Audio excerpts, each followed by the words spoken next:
Hello, everybody, and welcome to another episode of the Project Infinite podcast, the podcast covering the infinite and ever-expanding multiverse of fandom, from movies, comics, TV shows, video games. We got you covered, and we are here to report that House of the Dragon still slaps after 2 weeks. Yeah, so I'm not caught up on Game of Thrones. However, I was watching when somebody I knew was watching House of the Dragon, and just the scenes that I saw, that show looks incredible. The feel of it, it's incredible. They brought the theme back. They did bring... Yeah, I was there when the theme started playing, and I felt nostalgic for a theme I hadn't heard in years. It was insane. That was the big thing. They were going to reveal the title sequence this week, and everyone was like, ooh, what's it going to be? Is it going to be different? Is it going to be the same? Nope. It's the same.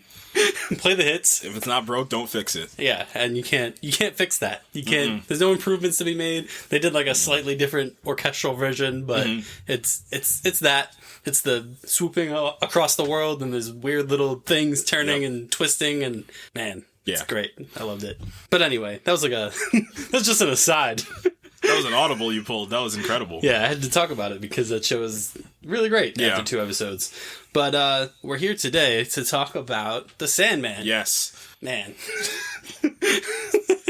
I've been waiting my whole life for this. Yeah, and I'm kind of glad we waited because the emotional impact hit even harder when I could kind of like sit down and focus on it. And there's this particular episode from this season that we're probably going to talk at length about. It might, besides from the main plot, it might take a whole lot of, mental capacity to talk about it because it is such an incredible episode of television. It's like, it's on that echelon, in my opinion, of like one of the best television episodes I've seen. Just the theme of the episode is just, it hits home and just so potently. So I can't wait to talk about this show. Everybody associated with specifically Neil Gaiman just knocked it out of the park. And this running theme that I talked about with you before we hopped on of anytime the showrunner or the creator of these universes are attached directly to the shows, it always seems like it goes a little bit better. So I know Robert Kirkman helped a lot with Invincible. I think he was the showrunner on Invincible? I'm not sure if he was the showrunner, but he was definitely heavily involved. Yep. And I mean, The Boys, that's another big one. And then Sandman's the most recent one. Of Thrones also. Yeah. For the seasons that George R.R. Martin was directly involved in, including House of the Dragon that he's very much involved in. We're all very good. And there's a noticeable dip when they get off the books, and George R.R. Martin has talked about kind of how he not lost creative kind of input, but they kind of started doing their own things, and he kind of passed by the wayside, and you could tell when the creator is either not involved or no longer involved. And, the reason that the Sandman was such a long awaited adaptation, to put to film or to TV was because of Neil Gaiman. Right. And he, wanted to make sure that he would be a part of it and wanted it done the way he envisioned it. And I think based on how he's talked about it on Twitter and replying to people and what his aspirations are for this, he's very happy with it. And why wouldn't he be? Because it's fantastic, as we're going to dive into in a little while. But before that, we do have some news, and unfortunately, we have a passing to talk about. So Charlbi Dean Creek, who people may not be totally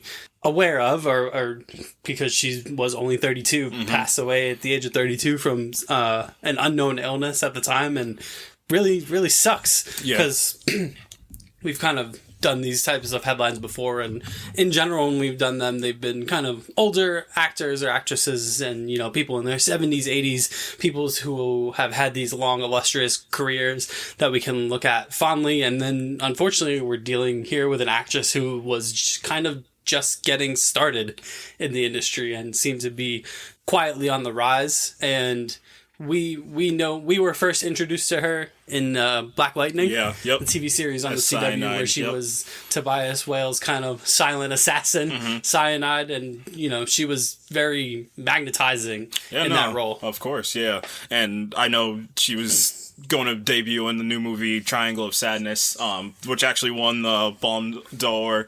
So it's really unfortunate. I believe that was like her first like leading role, and the movie I heard is incredible. So it's really unfortunate. These are never easy, and they never will be. So it's super unfortunate. It's just, again, it hits home even more that it's a younger person too. Yeah, and invokes the passing of Anton Yelchin some years back. That's funny you say that. I just watched Star Trek, and it's just and I mean, the big one, the biggest one in recent memory is Chadwick Boseman. So it's like these people that have, this stopping power and this, such this star power. It's just unfortunate to see somebody's career get, ended like this. And I mean, it's slightly fitting that we're going to talk about what we're going to talk about today from Sandman. So super unfortunate. Yeah. We're really sorry to hear this. Yeah. And, as always, never easy to transition, but we did have some pretty major Marvel news that broke last week, pretty much right like the day after we recorded last week's episode.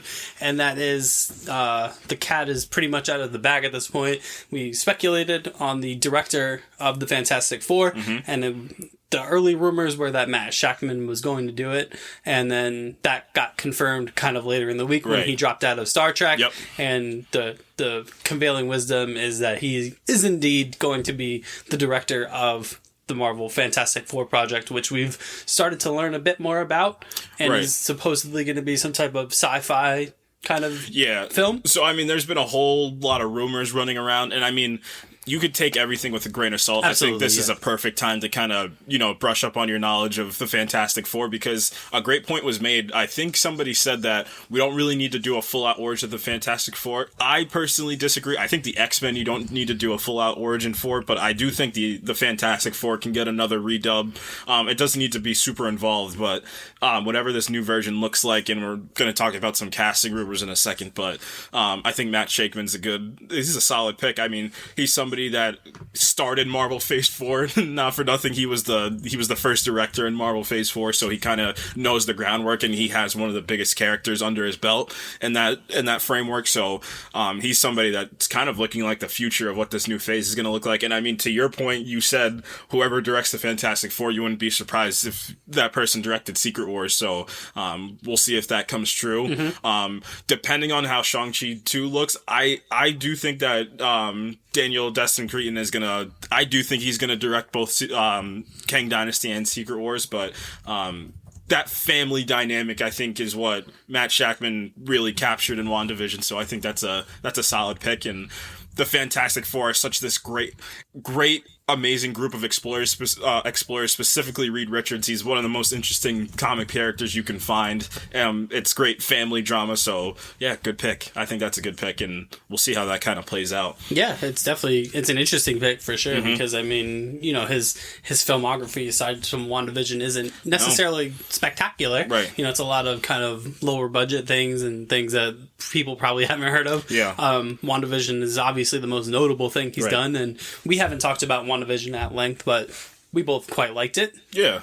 So I'm excited to see what he can do with this property now, which is obviously going to have much more behind it than WandaVision did. Yeah. And that leads us into the next piece of this, and some casting rumors has come out. The biggest rumor that came out is that Marvel has been talking to U-Star Penn Badgley about playing Reed Richards' Mr. Fantastic. How do you feel about that?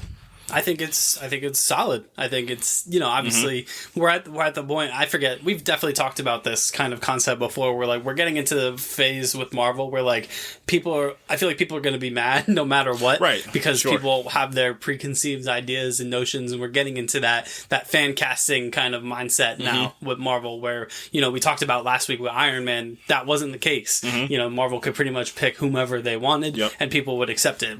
Whereas now it's going to take a little bit of legwork for certain actors to get kind of over the hump of the fan kind of backlash, which is natural in this, especially in this case, because this is something people have been discussing since, I don't know, 2014 since or 2015, since Four Stick didn't go so well. What I would definitely love to see Miles Teller take another crack at a different universe version. I hope for whatever version of the Fantastic Four that they choose, like whatever storyline that they choose, that we do get that Council of Reeds, and I hope that they throw every single Reed Richards we've seen in live action in there.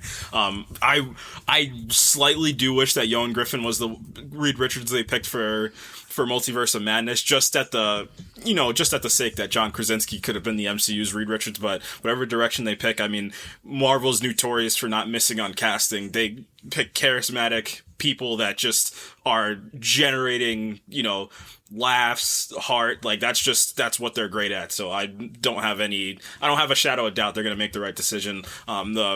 I know they were throwing out some nades for Sue Storm. I was Vanessa Kirby, and I saw that, and I was like, that's actually, for me, I think she plays, because a big thing about Sue Storm for me is like how powerful of a woman she is, and how, you know, she cares so much about family, and I get that from Vanessa Kirby. I mean, Pieces of a Woman is a big part of that, a movie that she was in a couple years ago, so I can definitely see that. Jodie Comer's name was popping up there. I think I saw Saoirse Ronan in there. I don't know if Amanda Saoirse... Seyfried? Yeah, I don't know if Amanda or Saoirse would do a movie like that. That's specifically Saoirse Ronan. I don't know if she would do a comic book movie, but it's all about the sell that they give. I mean, 60% of the actors in the MCU I'd never thought would touch a comic book property, and look how far we've come. Yeah. So, and you know, all these rumors that are coming out, we have a director pretty much now. I think that all points to D23 being the unveiling. You know, these things have seemingly been so close to the chest for so long, and now things are starting to come out. Makes me think that they're going to reveal this thing at D23 with the director and the cast specifically of the Fantastic Four. I'm not sure if they're going to unveil a Doom casting, because I do think it's possible that he might pop up in a post-credit scene in Wakanda Forever. Sure. So I think they might hang on to unveiling that casting and letting that movie speak for that casting. I don't know if they're going to do that, only because of the you know, the mystique around Black Panther Wakanda Forever. I don't know if that's a good decision, as to drop a Doom post-credit scene, because again, where it's still bigger than... It's just funny that we're talking about Sandman this week and these things keep coming up. Like, I don't know if you sacrifice, you know, this homage to Chadwick Boseman for the sake, because Namor's already gonna take a hit from that, from being in a movie like this. Even though I could have told you from 2017 that the next character that they're going to introduce in a Black Panther movie would have been Namor, because that's one of his greatest nemesis. But it's not like... Namor's not a great person, but he's not a horrible person. He's a king, just like... He's like a darker mirror of what T'Challa could be if he went to the same length. So I definitely could see like them holding off on Doom, and then I think they're going to hold off even longer. I don't even think they're going to use Doom until we get to after Secret Wars. Like, that's definitely a possibility, because I know he's, you know, the main... I hate to use the word villain, because it's so much more complex, and that's why like this Secret Wars and Jonathan Hickman's run is so incredible. But I don't know if you use Doom. I think you hold him and you wait, and then you have him be like the biggest villain of the next phase of Phase 7. That's always been kind of prevailing idea that people have had, that you want to try to make Doom as this almost like a Thanos level type of adversary, right? You know, instead of just confining him to the Fantastic Four, right? Which I think, you know, you could definitely do. Yeah, I mean, Doom's comic history is littered with much more than just him going up against the Fantastic Four. Right. You know, I mean, talk about Thanos. There's a panel where Doom vaporizes Thanos, just rips his spine out of his, like, it's insanity. So obviously I would love to see him pop up in Secret Wars, but I wouldn't be surprised if he didn't. Maybe even a little tease, but I don't think that it's gonna go to that length. Cillian Murphy's still my guy. There's definitely people out there that can play Victor Von Doom, but I just think Cillian Murphy, he could be so cold. I think it's a stroke of genius to cast him, but we'll see. It looks like they might go a little bit younger with the casting too. So, because how old is Penn Badgley? I think he's in his like mid-30s. I don't even think he's even close to his 40s, if I'm not mistaken. He is 35. Nailed it right in the middle, right? Which is what I figured. You know, I didn't think they were going to go like a young like group of actors. I thought they were going to do, you know, people, and you know, people play younger than they actually are all the time. John Krasinski's what, 41 or 42? Like, he's not some Jim from The Office young guy anymore. So I'm not overly surprised. Like, my hype level has gone down for him playing Reed Richards, and at this point, we got that little taste, and I don't think that was the end goal for them. But I do think he's going to show back up. I think that Hickman run is what they're going to follow. Like, they have this perfect, like, just blueprint of what they can do for Phase 5 and Phase 6, and it's all through Jonathan Hickman's Fantastic Four run and Avengers run, so we'll see how that looks. Yeah. Speaking of horrible people, so The Boys has started production on Season 4. It's official, and Eric Kripke continues to collect his supernatural Infinity Stones for the show, because Jeffrey Dean Morgan has been added to the cast of Season 4, joining, you know, fellow Supernatural alums, Jensen Ackles, and I forget the actor's name who played Bobby Singer in Supernatural, but he plays the President Jim Beaver. Jim Beaver plays the president candidate in The Boys. So Eric Kripke, obviously being the showrunner for The Boys, being the showrunner also for Supernatural. He's getting closer. Yeah. He's a Jared Padalecki away. He's just missing one. So what do you think about Jeffrey Dean Morgan joining The Boys? What a perfect person. Like, the only other person that you need to put in there is probably John Bernthal. I think would be the other actor that would just be perfect for The Boys universe. But Jeffrey Dean Morgan is just a stroke of genius in terms of he's so rough and rugged. And, like, I guarantee you, not only is he going to fit right in, I love all the behind the scenes of The Boys. They seem like a big, like, happy, dysfunctional family behind the scenes, which is hilarious. So I think Jeffrey Dean Morgan's going to fit in perfectly. And whoever they choose to play, because I would just bet any amount of money he's probably going to be the main villain of season 4. Yeah. So, I don't know enough about the comics to speculate on who he could be playing, so I'll just let that be a surprise. Yeah, if this was probably 3 years ago, I definitely could have saw him playing Stormfront, because Stormfront is gender bent for the show. So I would have probably put money if he was casted for season 2 that it would have been Stormfront he was going to play. But. Yeah, so obviously, he's gained more notoriety over the years. He played Sam and Dean Winchester's father in Supernatural, and obviously, as far as villains go, playing Negan in The Walking Dead. He's Batman's dad. He's Batman's dad. Yep. He kind of broke the internet before breaking the internet was really a thing. With The Walking Dead. Oh my gosh! His first appearance as Negan. That was like the first taste of like how volatile like a social media space can get based off a show. So. Yeah, so I'm excited. Anytime you can get Jeffrey Dean Morgan in a thing, you do that. Yeah, you do. Next thing is, so the Umbrella Academy, we know now is ending after season 4, but the creators of said show are not slowing down, as the Umbrella Academy creator has been tapped as the showrunner for the Netflix-driven Horizon Zero Dawn series, which is cool. That's a good get. You know what's funny? I saw this headline drop and I was like, cool. And then I started thinking about the season 2 and season 3 of Umbrella Academy. I was like, you know what Umbrella Academy does real well? Their world building is some of the best for keeping the characters as the main focus. Like, they have things go on in the background that are just so much larger than life. Like, I love how, like, Five's proclamations of, like, the world is ending and everybody's like, all right, cool. Like, I think that would play really well with Horizon Zero Dawn. Like, just these big landscapes and just these big, like, worlds that we can get introduced to. Like, I think that's that's really great attention to detail to get them to be him to be your showrunner. So yeah, I'm looking forward to that. Yeah, and I mean everything. It's so strange to say that we're getting good video game adaptations, but it seems like we're pointing in that direction. I mean. I talked about Uncharted a little bit. It was fun for what it was. I think this Last of Us show has real potential to be a real hit. Yep. And then we've talked at length about the Ghost of Tsushima film that's coming, and then now this Horizon series. We talked last week about a Days Gone film is being made. So people, film executives, not even just from a particular company, multiple executives from multiple companies are looking at these properties, specifically these Sony franchises. Right. As potential for film and TV, which I think, makes sense given what PlayStation has done over the last probably 10 or so years with kind of shifting away from the multiplayer kind of, aspect that Xbox kind of seems to have a stranglehold on, and they've moved towards more single-player, story-driven content, and it's reflecting. That's the big thing that you just said is the story-based, and it's story, because story is king. It's the most important thing one of the most important things that you do in history is we tell stories, so it's really smart of them to understand that having these story-driven aspect games turn into movies, that's the best way to adapt, is to have characters that are already established and have them be able to go on journeys in live action. There's something a little bit more visceral for people to see it. It's one thing to play the game and fall in love, but it's another thing to see like actual people portraying those characters too. Yeah. So we're getting The Last of Us sometime next year, and then all these other properties. Yep. So, any other games you want to get adapted? Oh man, they've nailed so many of them.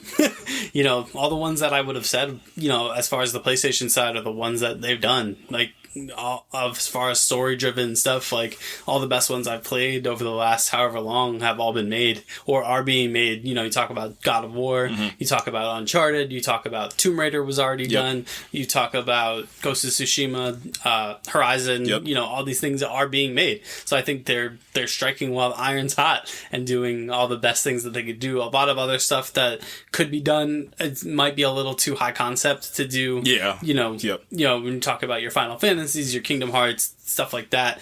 I as much as these things seem to be faltering, I'd love for somebody to take a proper crack at Resident Evil. Yeah, Resident Evil would probably be a solid choice. But it feels like it can't get off the ground because obviously the other short bit of news was that Resident Evil adaptation has been canceled after one season. So that it's just the one that they can't seem to hit for some reason. They can't get it off the ground. Yeah. I'm not sure why that is. It's an interesting world. Maybe it's the zombie saturation that causes it to not really get off the ground. Maybe it's just people not understanding the property. But, that's really the one I think that is left. As far as, these things that they've been adapting. So, but, the stuff that they're mining from, they have potentially years worth of stuff that they can do. Oh yeah. So they're not lacking for content. Give me an Infamous movie. Yeah. I think Infamous would be such an incredible franchise too, because you've got like avenues you can go down. I mean, you have the main story of Cole, and then you can kind of go down to the route of his son as well. Like you've got things you can do. And I think the Infamous universe, like the twist in Infamous is one of my favorite twists in a video game. Like that would play really well if you get the right actor to play the older version of Cole too. Like that would just be... Yeah, that's what I've actually forgotten about, because it was one of those early kind of PlayStation 3 titles back in the day. And then, Infamous 2 obviously came out on the PlayStation 4, and then that was it. Right. Like, Infamous was done. Mm-hmm. Like, and nothing got remastered, nothing got remade as all these other properties are getting done. So that's a good call. Infamous is a really good call. Yeah. Like an Infamous, I don't know who would be the production house behind that, but hopefully somebody good. And also, people are always looking for an alternate superhero kind of thing. It's working. All these alternate superhero universe, for the most part, sorry, Jupiter's Legacy, but they're working. That's something I won't bit to talk about when we talk about Sandman, because I think a comp for that slightly is Jupiter's Legacy, like a good aspect of that and a bad aspect. I mean, the comp for Jupiter's Legacy is probably Umbrella Academy for like straight up superheroes, but in terms of like comic book properties, like Sandman and Jupiter's Legacies are like an example of going source material beat for beat on both, and one working and one not working as well. Right. Spoiler alert, Sandman's the one that worked. Yeah. Before we get to Sandman, we do have some Warner Brothers drama. We need like a throw to we need like another person, and we just throw it to them to talk about all the Warner Brothers news. It's like they're like a sportscaster. We really do, because this is quickly bulging into its own little sect of our podcast, where like we do like our regular news, and then we do our Warner Brothers news, and then we do our main topic. Yeah. Because we were going through, how this generally works is we scroll Twitter and other outlets to kind of collect the news for the week, and we were like, oh, Warner Brothers did this. Warner Brothers did this. Yeah. Warner Brothers did this. Yeah. And we're like, we just got to put all this together in one thing. You notice everybody says your name when you're in trouble? Yeah. So Warner Brothers, where do you want to start? Do you want to start with the delays? Yeah, let's start with the delays, because that's the big piece every piece is big from this. We have to talk about Olivia Wilde's whole dog. If you didn't think Don't Worry Darling was going to get a top news segment in this, you're absolutely wrong. Yeah, so I guess we can start with the delays. Mm-hmm. So we were ready for Shazam 2 to go head-to-head with Avatar in December, and no longer. Yeah. Shazam 2 has been pushed back to now March of 2023. Mm-hmm. That's a pretty significant delay. It's a 4-month delay. Yeah, and now it's going to have to go against Ant-Man, too. Oh. They're going to do this again? Yeah. We're going to do this again? We're doing Marvel vs. Don't go against Jonathan Majors. That's a mistake. Don't go against Paul Rudd. Yeah, you can't go against... He's too charismatic. Everybody loves that guy. And then the more surprising one is Aquaman Lost Kingdom got shoved back all the way to next December. Yeah. So dang near 2024 is Aquaman 2. And the reasoning behind this, allegedly, maybe not even allegedly, this might be like quasi-confirmed at this point, but Warner Brothers apparently only has enough funds to promote 2 movies for the rest of 2022. One being Don't Worry, Darling, and one being Black Adam. So let's get the Black Adam piece out of the way. So Black Adam's going to be their last chance to make money this year. Because I do think people are going to see Don't Worry, Darling. And it's unfortunate why I think more people are going to see this movie. But Black Adam's probably going to give you a chunk of revenue. I can see maybe 700 to 800, maybe around that range. If The Rock really pushes it, maybe it's gonna be really lucky if they hit 9. I mean, it's gonna be like It would have to be the only way it hits 9 is if it's good. It's good, yeah, and it gets like a really big social media following. So we'll see if that happens. And then the other side of this piece is Don't Worry, Darling. So okay, this movie was coming out, and then the video came out. And Olivia Wilde apparently had Shia LaBeouf in this movie, and I mean, there's all this drama with her dating Harry Styles and Florence Pugh not getting along with Olivia Wilde, even though Olivia Wilde had that, like, she had that rule on her sets of, like, no drama sets, like, everybody's, like, equals, and then obviously this happened. So this movie has Olivia Wilde's that TikTok, is it me? Am I the drama? Yeah. Yes. Yes, you yes, are. as it turns out. Yeah. Rule number 1, maybe don't cast Shia LaBeouf anymore. Maybe that's not something. Yeah, I thought we left that in, like, 2010. Yeah, so... yeah, maybe Shia LaBeouf should be left on the shelf for a little bit, yeah, or a lot of bit, just based off, you know, unfortunate things that's happened in his life. And yeah, this movie just is getting a lot of negative press, and to the point where Florence Pugh isn't doing. I think she's going on 1 press junket for this film. And I mean, this is a big Warner Brothers, like, this is like one of their big thing that's not like a superhero property this year. Like, this is a psychological thriller that was being presented as like one of the big movies that were to come out this year. I remember when this movie was announced, immediately I was on board with everything. I wanted to see Harry Styles' acting ability. Unfortunately, they dropped that clip from the movie. I don't know yet. We'll see. I gotta see a bigger sample size, but maybe that wasn't the clip that you released for the movie to get people excited. So, it's unfortunate that movies have to go through this mess, and Warner Brothers seems to be always the one that... It's the Scooby-Doo? Yeah. The culprit? Yeah, it's the culprit is Warner Brothers. Take the mask off. It's Warner Brothers again. Yeah, that's crazy. Yeah. That whole thing, the financial situation. Yeah, they don't have... It's $3 billion that they're down. Yeah. Gee, I wonder why. Yeah, Christopher Nolan was ahead. He was just ahead of the curve. He really was. And another company that's apparently ahead of the curve is Legendary. Yeah, Legendary, which, I mean, Dune and the MonsterVerse are their 2 big things, and they said, we're out. Apparently we're leaving. They're still negotiating with Warner Brothers, but the prevailing wisdom appears to be that they are going to depart for either Paramount or Sony. Pick Paramount. Do not pick Sony. Please pick Paramount. You're going to make a better decision, because are you going to do the film studio that produced Top Gun Maverick, the Mission Impossible movies, and Star Trek, the newer Star Trek movies, or are you going to do the one that did Morbius? Don't. I see your face. I see your mind. I mean... Don't do it. How many Paramount movies got released twice? Top Gun's been at the top of the box office for 50 weeks. Yeah, once. But once it's out, it's out. Yeah. Morbius came back. Morbius had Matt Smith in it. Morbius, oh man, you're making it's either you save billions of dollars or you get Matt Smith. You get Matt Smith in the next Dune movie if you go on, if you get to Sony. Maybe if Matt Smith was like 15 years younger, imagine him if he played Fade Rotha. Oh my god. Yeah, he could do it. Yeah, he could do it. He's finally entered his villain bag. Yeah, he has. That people have been waiting for him to enter. Mm-hmm. And they're like, yes, finally. Yeah, it's working. David Tennant's the good Doctor Who. Matt Smith's the bad Doctor Who. We all knew this. And David Tennant was a great villain. Yeah, he was a great villain. But he's too pleasant to be a villain. He is. Even as Kilgrave, he was very pleasant until he did horrible things. Was he? Yeah, kinda. I gotta expeditiously disagree with that. When he did that whole bit where he was like, maybe I'm gonna be a good guy. Oh yeah, when he saved that family. And people were like, I was like, wait a second. No, he could be a good guy. Nope, I didn't feel it for 1 second. He tricked me. This is someone who just watched Jessica Jones a week ago. Absolutely not. He's the villain. He's the worst person. He is a worse villain than Thanos ever was. Give me like the most sadistic villain in the MCU, and it's not as sadistic as Purple Man. That guy that killed Punisher's family? Purple Man literally is he's committed sexual assault, he's committed murder. Like he's the worst of the worst human being. He killed him. Pim's not great. Odin's not great either. Maybe you're looking in the wrong place. Maybe you need to start looking at the heroes and not the villains. Maybe the heroes' dads is what I need to start looking at. And that's where we can start. Because Reed Richards is also a horrible dad. He just locked his son's powers away. It's to the point where his daughter likes Dr. Doom more than him. Oh, man.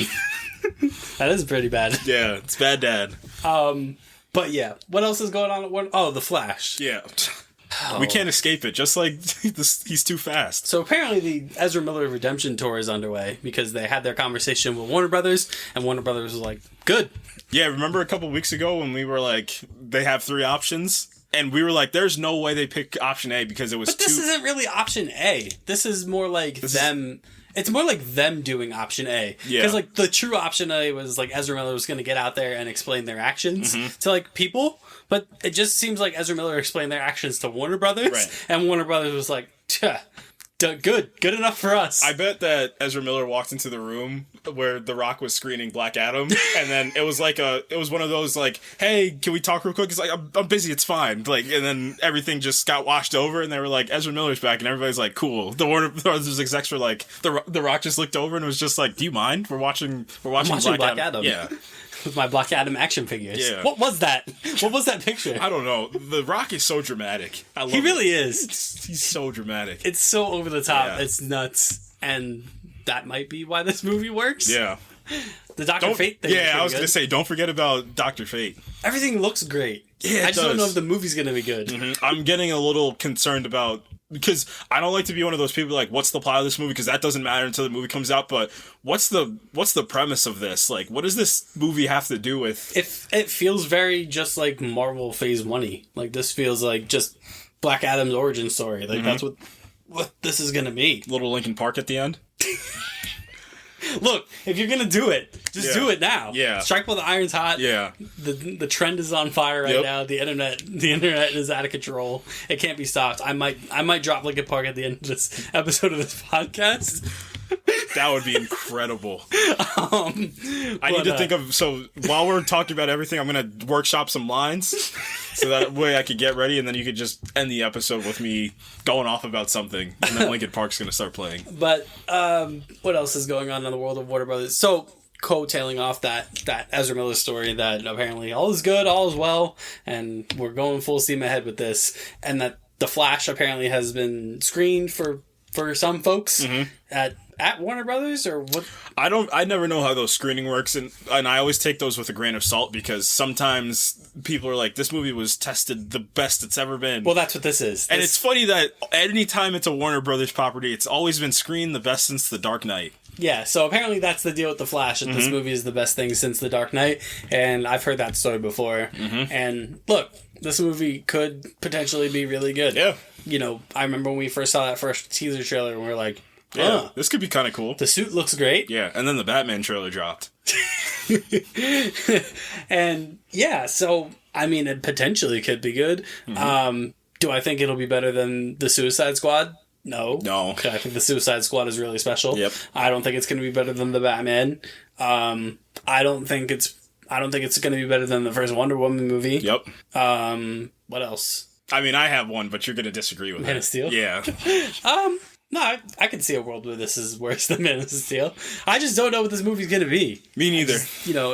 It sucks because the whole Ezra Miller thing is kind of clouded. And now there are 2 of them. And so this movie's kind of all the controversy and all the nonsense has kind of clouded how I actually view this film, but also that's because we haven't seen anything else from this movie. Right. Yep. You know, it was that one teaser from not even this past fandom, but the fandom prior. Yeah. And that was it. That's all we saw. And then all the Ezra Miller stuff started happening. So like that's all there is to this movie is one teaser trailer and controversy. So like obviously the controversy is going to take a stranglehold over the actual movie because we haven't seen anything else from the movie. Right. We got a little bit. We don't know score. when we're going to see that next. We heard some of the music from the movie. Yeah, we did. It sounds good. It sounds good. really good. Yeah. It does sound good, but I don't know. We'll see. What else? Did anything else happen over there that I missed? I think you got all of it. The big things were just the delays. Don't Worry, Darlings exploding. It's falling apart at the seams. We got Toronto International Film Festivals coming up soon. We got some movies that are going to debut there. We got a Hugh Jackman movie called The Sun that's going to debut there. Weird Al Yankovic's movie's going to debut there. The Weird Al Yankovic biopic? Yeah. With Daniel Radcliffe? Incredible. Amazing. Yeah. I watched that trailer and I'm like, I need this movie to be actually in a movie theater, please. Yep. And not just on the weird Roku channel. Yeah, why Roku? Why was Roku the... Because it's Weird Al Yankovic and Daniel Radcliffe. And Daniel Radcliffe is apparently the most interesting man in Hollywood because all he does is these weird kind of like indie, and also he just does goofy stuff. He was the villain in that Sandra Bullock Channing Tatum movie. He was, yeah. He was, well, I mean, Swiss Army Man was like the one where it's just like, what are you doing, Daniel Radcliffe? He does that other movie where he's, not movie, the TV show. What's the TV show that he's in? Oh, yeah, the one on TNT or where he's TBS, I think, yeah. He's not Jesus, but like... Kinda Jesus. What's going Oh, man, I love Daniel Radcliffe's career arc so much. Yeah. Shout out Daniel Radcliffe. Because he could have, when you're in a franchise like that, your career can go in several directions. You can continue to elevate your status from those type of movies, a la Jennifer Lawrence, from the Hunger Games. You can go in a totally different direction. That's a more negative direction. Or you could do what Daniel Radcliffe's doing. And just do whatever you want. Right. Yeah, I mean, some other films from TIFF. I mean, Empire of Light. Sam Mendes is back in the director's chair with Roger Deakins, which is just a match made in heaven. That's going to be great. Can't wait for that. Fabelmans, which is Steven Spielberg's next movie. And then, I guess the bigger one is the Knives Out sequel. Yeah. Which we just got the first look at, and the cast is looking really great for that as well, too. Yep. So that's one I'm looking forward to. Give me more Daniel Craig content. Yeah. Yeah. And then the other thing from Warner Brothers is they found more? Yeah, they found their DC Kevin Feige. Apparently. And it's Dan Lin. Mm-hmm. Cool. Yeah. I got to see this work before I get excited about it. Yeah, I mean, he's a producer. Produced some notable stuff. Produced the Lego Movie. Produced... maybe he is the right man for the job. Produced some things for the CW-TV in particular. Produced some other things. So it's definitely not as splashy. But, I mean, I don't think at the time Kevin Feige was necessarily splashy either. Mm-hmm. He was just some guy in a baseball cap. Yeah. That worked on Amazing. That worked on Spider-Man too. That was it. Yeah. So this could work. I mean, they've tried this before with Jeff Johns, and that didn't work. Yep. So. Yeah, Warner Brothers desperately just needs a win. Yeah. To any capacity. Maybe Black Adam's that win. Yeah. Maybe. We'll see. The hierarchy of power is about to change. I'm sick of that. Hearing that line.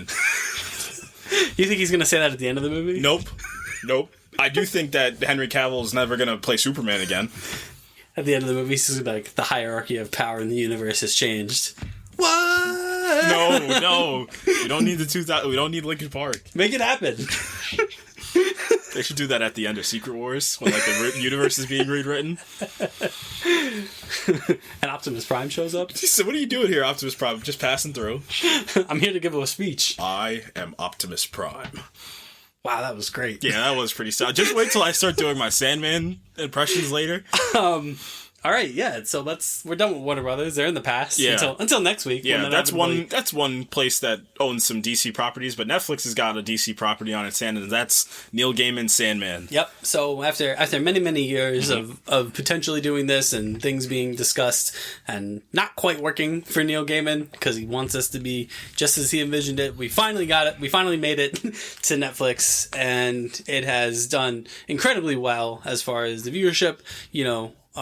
Its future is still up in the air because, as we're going to talk about, this is a very expensive show. Yeah. There are some really mind-bending sequences in the show and landscapes, and it all looks really great. Man, where to begin? This is one of my favorite stories ever. Yeah. I love the word story that you use there. Again, I watched this interview that Quentin Tarantino gave, and he said in, the future of what we're doing in, live action media, there's so many situations versus storytelling, and this feels like genuinely a story was told, and an incredible story at that. An incredible story that is very, very not difficult to wrap around, because I think the show explains it pretty well. The comic that it's based on explains it very well. Like, it's pretty, it feels high concept, but it's not. It's actually rather simple when you really break it down. It's just the characters themselves are high concept, you know. Yep. But both the comic and the show make them all feel human and make them feel very real and multidimensional, and that's what makes this story work, what makes this show work. And I really enjoyed this show from episode 1 through the bonus episode 11 that was released after the entire show came out. So Tom Sturridge is the titular Sandman, you know, an actor who is not really, you know, doesn't have a ton of credits to him, other than some notable stage performances, some TV performances, but aside from that, not really in the limelight. You know, very I'm sure people mistaked him quite often for Robert Pattinson when they saw the trailers for the show, and you know, his what draws you into him right away? His voice is absolutely incredible. Yeah, so he plays the Sandman. He plays Morpheus, also known as Dream, one of the 7 Endless. He is the king of dreams. The man who, when you go to sleep at night and you dream, that's the guy who's responsible for it. Yep. He controls all dreams of all creatures in the universe, even cats. Come to find out later, he controls the dream of cats, but he invites you into his realm when you dream, and he sends you either dreams or nightmares, depending on what you get at the time. Yeah, and that's kind of where the story kicks off. Is he's out searching for a particular nightmare, the Corinthian, who we don't know a ton about at the time. And I know he was in Logan. yeah, Boyd Holbrook is the Corinthian. There's quite a decent cast in this show. And he, you know, the Corinthian can't mind his business. He wants to be out and about exploring the human world, and Morpheus is like, that is not on. Yeah. So he goes out to find the Corinthian. Meanwhile, back in 1916 England, Charles Dance is running amok. Not Charles Dance. Charles Dance can never mind his business. So Charles Dance, playing Roderick Burgess, is looking to trap an entity. Who's that entity he's trying to trap? Death. Yep. Because he wants to bring back his not long lost son, but his lost son, his dead son, even though he's got another son, but his other son sucks, according to him. According to him. I was going to say, that's mean. I mean, Alex kind of sucks. Yeah, he's not the best. So he gets a book, magic book, does magic spells. Yeah, he's like a wannabe sorcerer. Whoa, he's not a wannabe. I mean, he does some sorcery. He does, but he traps Dream of the Endless. Yeah, but it was on accident. He got the wrong guy. He's not good at it. So yeah, Dream is he's got the Corinthian dead to rights, and then whoop! The Corinthian's like, that was weird. And yeah, so Roderick Burgess captures Dream of the Endless, and he's like, this isn't death. This isn't the Endless I ordered. Yeah. We have the Endless at home. The Endless at home, it's just Dream. And so begins kind of the unraveling of humanity. Yep. And that's kind of what episode 1 revolves around, is Roderick Burgess trying to coax Dream in order... He's like, well, you're not death, but you can give me something, right? Right. And he takes his mask, takes his ruby, takes his sand, takes his clothes. Takes his clothes. I don't know why. Don't know why either. Probably didn't need to do that, but... Yeah. We gotta get comic accurate, that's why. Yeah. I mean, we could talk about that real quick. The comic accuracy of this entire show from start to finish, aside from some exceptions, which we'll talk about, but it's off the charts. Yeah. It's, you know, every shot that you see in the show in some form or fashion is a panel from the comic. Right. It's really nuts what they were able to do. It's one of the most faithful adaptations I have ever seen. I can't think of a Marvel or DC property that was this close to a specific storyline, and this covers what up until the Dollhouse. Through the Dollhouse. The Dollhouse is what this covers. So the first arc is the Dr. Destiny arc, and then the second arc, the Dollhouse arc.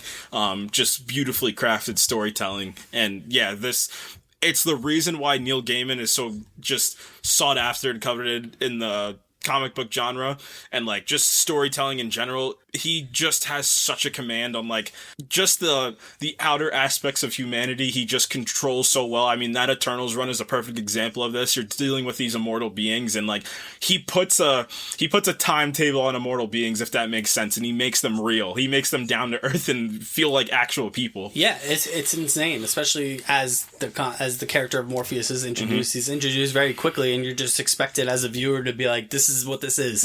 Like, you have to accept it. This is who this character is. And it really quickly makes you feel for Morpheus because he's imprisoned. Right. And, you know, he can't, there's no escape. You know, it's a great bit of introduction because you see very briefly how powerful Morpheus is. And then, boom, just like that, it's all taken away from him. And he's, you know, aside from the fact that he can live forever, is just as powerless as any other person at that point when he's captured by Roderick Burgess. And all in the meanwhile, Alex, Roderick's son, you know, he feels that this isn't necessarily right, but he's also afraid of his dad, which makes sense, because his dad is a little unhinged. His dad was in Game of Thrones. His dad was Tywin Lannister. Yeah. So you tread carefully. And then, you know, time passes very quickly in this first episode, so we start kind of speeding through time. Roderick has gained status, social status that, you know, he hasn't gotten from Dream, because Dream won't give him anything, you know, all this time. But he beds a young woman, Ethel Cripps, who becomes pregnant, and she realizes how bad of a situation that is. So she absconds with Dream's stuff. She realizes that that's kind of not the source of Roderick's power, but like kind of what makes him so high status is he has these mystical artifacts. So she absconds with Dream's stuff and she's off. And all the meanwhile, while Morpheus is in prison, the dream world that he rules over is collapsing. And what that does is it screws with everybody in the world because people can't go to sleep or people sleep too much. And, you know, for the next, you know, 106 years, people have been trapped either in sleep or they can't sleep or they're sleepwalking. You know, the comic expands on this much more, you know, in the show.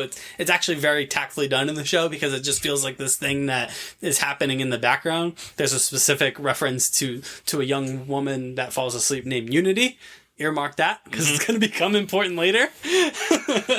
And that's what this show also does really great, is it does all these subtle things to set up future events. Yeah, it does. And not only does it do that, the actual specific events of the show, it also sets up some of those emotional beats incredibly well.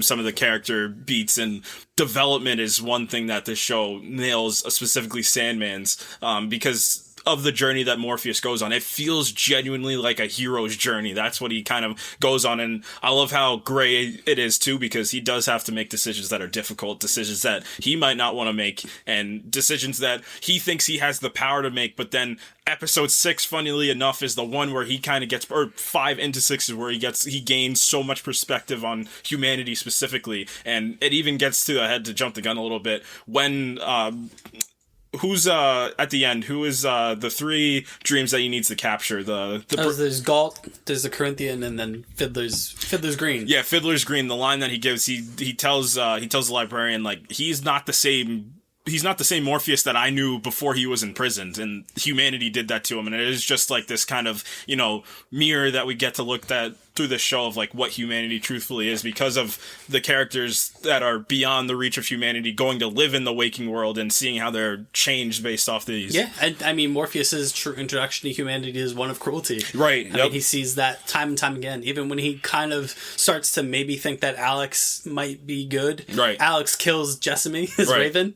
who was more like a partner to him than just a messenger. You know, Jessamy was you know, he makes the mention when they talk about giving him another Raven later. He's like, Jessamy was the last. She's the only one that I wanted.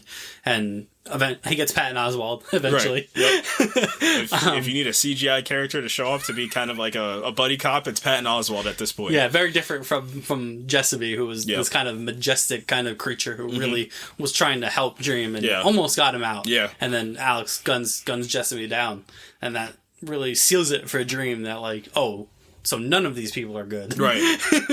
You know, they're all bad. And, you know, Roderick eventually dies, and Alex kind of inherits Dream's capture, servitude, and you think maybe he'll just let him go, but he doesn't, because Alex wants reassurance, because his husband Paul is also there, and he says, like, I need to know that you won't kill us as soon as I, leave this, as soon as I let you out, that I won't die immediately. And he can't promise that. He doesn't say anything. He's silent for how many years? 106 years. 106 remains years. Silent. Right. Remains naked and silent for 106 years. It's a tough 106 years. Yeah, and he mentions that, to his sister later on about his servitude. And he mentions it to other people too about, vengeance is what he wanted, when he got out of there, and he gets it. Yeah, because, he does. Alex, now an old man, breaks the magic circle. Yep. And lets Dream infiltrate his others' dreams, the dreams of his guards. And that's the proxy that he uses to escape. And then, he gets to Alex, and Alex is like, "Are you going to kill me?" And Dream's like, "No, I'm going to give you a fate far worse than this." Yep. The lines he gives is like, when he gets to those vengeful monologues. His voice is unmistakable. It's so special. It's got this boom effect to it, and it's one that kind of like, it just stays in your head for days. Like, I kept thinking about his voice like every day since I started watching this show. Yeah, and then episode 1 ends with him escaping. I mean, it's physically like ripped straight from the panel of him kind of rising through the portal. It's an incredible. And then him, transforming into the cat, and Alex follows it up the stairs, and there's Dream sitting in a chair, and you never want to see him sit in a chair. Nope. As Richard Maddock will find out in episode 11. Bad news. So, and then this is where, you talk about the high concept, but this is where the hero's journey begins. Right. Because Dream needs this becomes a fetch quest. Yeah. For his lost power. So he needs to find out where his sand is, his ruby, and his mask, which are all make him up, all his power. So he returns to the dreaming, and it's in disarray. Yeah. Because he's been gone for 106 years. No one was able to look after it. Most of the dreams and nightmares escaped, ran away, they left, except for Lucienne, his librarian, his loyal librarian. She's great. Yeah, she is. Yep. She really brings him down to, I hate to use the word down to earth, but she kind of grounds him a little bit. And it's all these different, forces of nature that are telling him, like, you need to understand a little bit more that everything's kind of changing around you. Nothing's the same that it was before. So you being gone, like, people left because you were gone. Like, and I love the power he demands too, because anytime, especially in the first, and that's why this season split into 2 pieces. The first part is perfect for his hero's journey because he has so much entitlement in the first half. Like, he's very entitled. He demands immediate respect because, I mean, he is like one of the endless. Like, we're talking about like a near all-powerful being, and there's just humans telling him that they won't do what they want him to do, and he's taken aback, like, do you not know who I am? I was like, that was the price that he had to pay for being in prison for so long. Yeah, so he's like, I gotta find my stuff, and the only way I can find, I need to get some power to I'm gonna summon the fates. Oy. Yeah. Anytime there's fates in anything. Yeah, anyone who's anyone knows the mythology behind the sisters, 3 sisters, the fates. I mean, if you read Macbeth. Yeah. Greek mythology, the fates. It's never good. Nope. It's never good news when you have to interact with the fates because they're always cryptic. They're never giving you quite the answers they want, and they always demand a high price. Right. So he goes to visit our good friends from the Bible, Cain and Abel. I love these two. Let's not forget about Gregory, and Gregory's the reason that he's there. They're gargoyle Gregory. Yeah, so it's very like Chronicles of Narnia here with this. It does kind of turn into Chronicles of Narnia with this sequence where he needs to absorb something that he created in order to get some of his power back, and since all the nightmares and dreams have left the dreaming, there's only one thing that's there, and it's Gregory, and he has a really tough conversation. But to his credit, this is where his entitlement kind of takes a back seat. Yeah, because he goes, and Cain and Abel are like, "You can't do this," and Dream's like, "I know, right? It's not my decision; it's Gregory's." Yeah, and he has a very heartfelt conversation with the sweet little gargoyle, and he's like, "Thank you for everything. Thank you for doing this. And he absorbs Gregory, and it's a very emotional scene. Right, and this was the first, for me at least in this show, this was the first example of what this show could really be. Like, the first episode was great, but this was like, it's like that James Gunn effect of taking these, like, you know, ridiculous situations of, like, a gargoyle being sacrificed to have an emotional core to it. And I was like, wow, this show actually might turn out to be incredible if this is kind of the through line of emotion we're sticking with. Yeah, because, I mean, the creature design is intended for you to feel something for it. Right, yeah. when it's absorbed. Purposely incredibly cute. Yeah. And Cain and Abel are, you know, obviously hurt by this, but they understand, and they're loyal to Morpheus. And then Morpheus leaves, and then Cain and Abel do what Cain and Abel do. Yep. Cain kills Abel, and you're like, oh. Yeah, right. And then you're like, oh. Yeah, because that's the conceit behind this version of Cain and Abel is Abel always returns. Right. And they're just destined to never get along. Right. And then, you know, just kind of closing off the quick Gregory subplot, Morpheus then delivers an egg to Cain and Abel of a new gargoyle, new baby gargoyle that that they want to name. What's the name you give? Goldie. Yeah. And Cain's like, you can't name it. It has to. Or I forget what the name he wants to give him originally. Irving. Yeah. And then it was Gerving. And he's like, and then Cain is like, Gerving's a stupid name. Because gargoyles always need to have a G name. Right. Because why not? So he summons the Fates, and they're just as creepy in this show as they are in literally anything else. So the Joel Cohen Macbeth Fates were, I don't know what it was. Those might have been the creepiest Fates that I have seen in live action. It was something about the practicality of them, the fact that she was a contortionist doing it. Yeah. Also, you know, a nice little nod to the comics when he looks in that lake. Yep. Before he confronts the Fates, you see in his reflection the kind of comic book accurate dream look with the stars for eyes and the crazy hair. So, you know, again, just the attention to detail in this show is tremendous. So he summons the Fates, and he's like, where's my stuff? Fates, and their typical Fate way, they give him very very open-ended kind of answers, because they give him 3 questions, and his 3 questions revolve around the location of his 3 sources of power.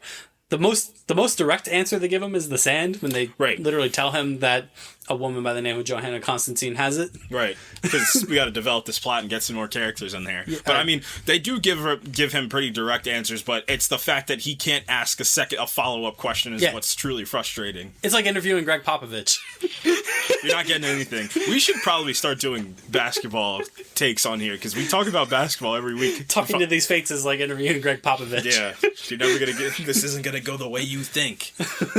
So yeah, he's like, where's my sand? And they're like, Constantine has it. He's like, but where? And they're like, oh, one question. Yeah. He's like, all right, fine. Where's my helmet? And they're like, it's in hell. And he's like, what? That's all you're giving me? And they're like, yep. And then he's like, all right, fine. Where's my ruby? And then I forget what they say. I don't think they explicitly say that John D has it. Oh, well, his mom has it. Yeah, Ethel has it at the time, but I don't think they explicitly say that.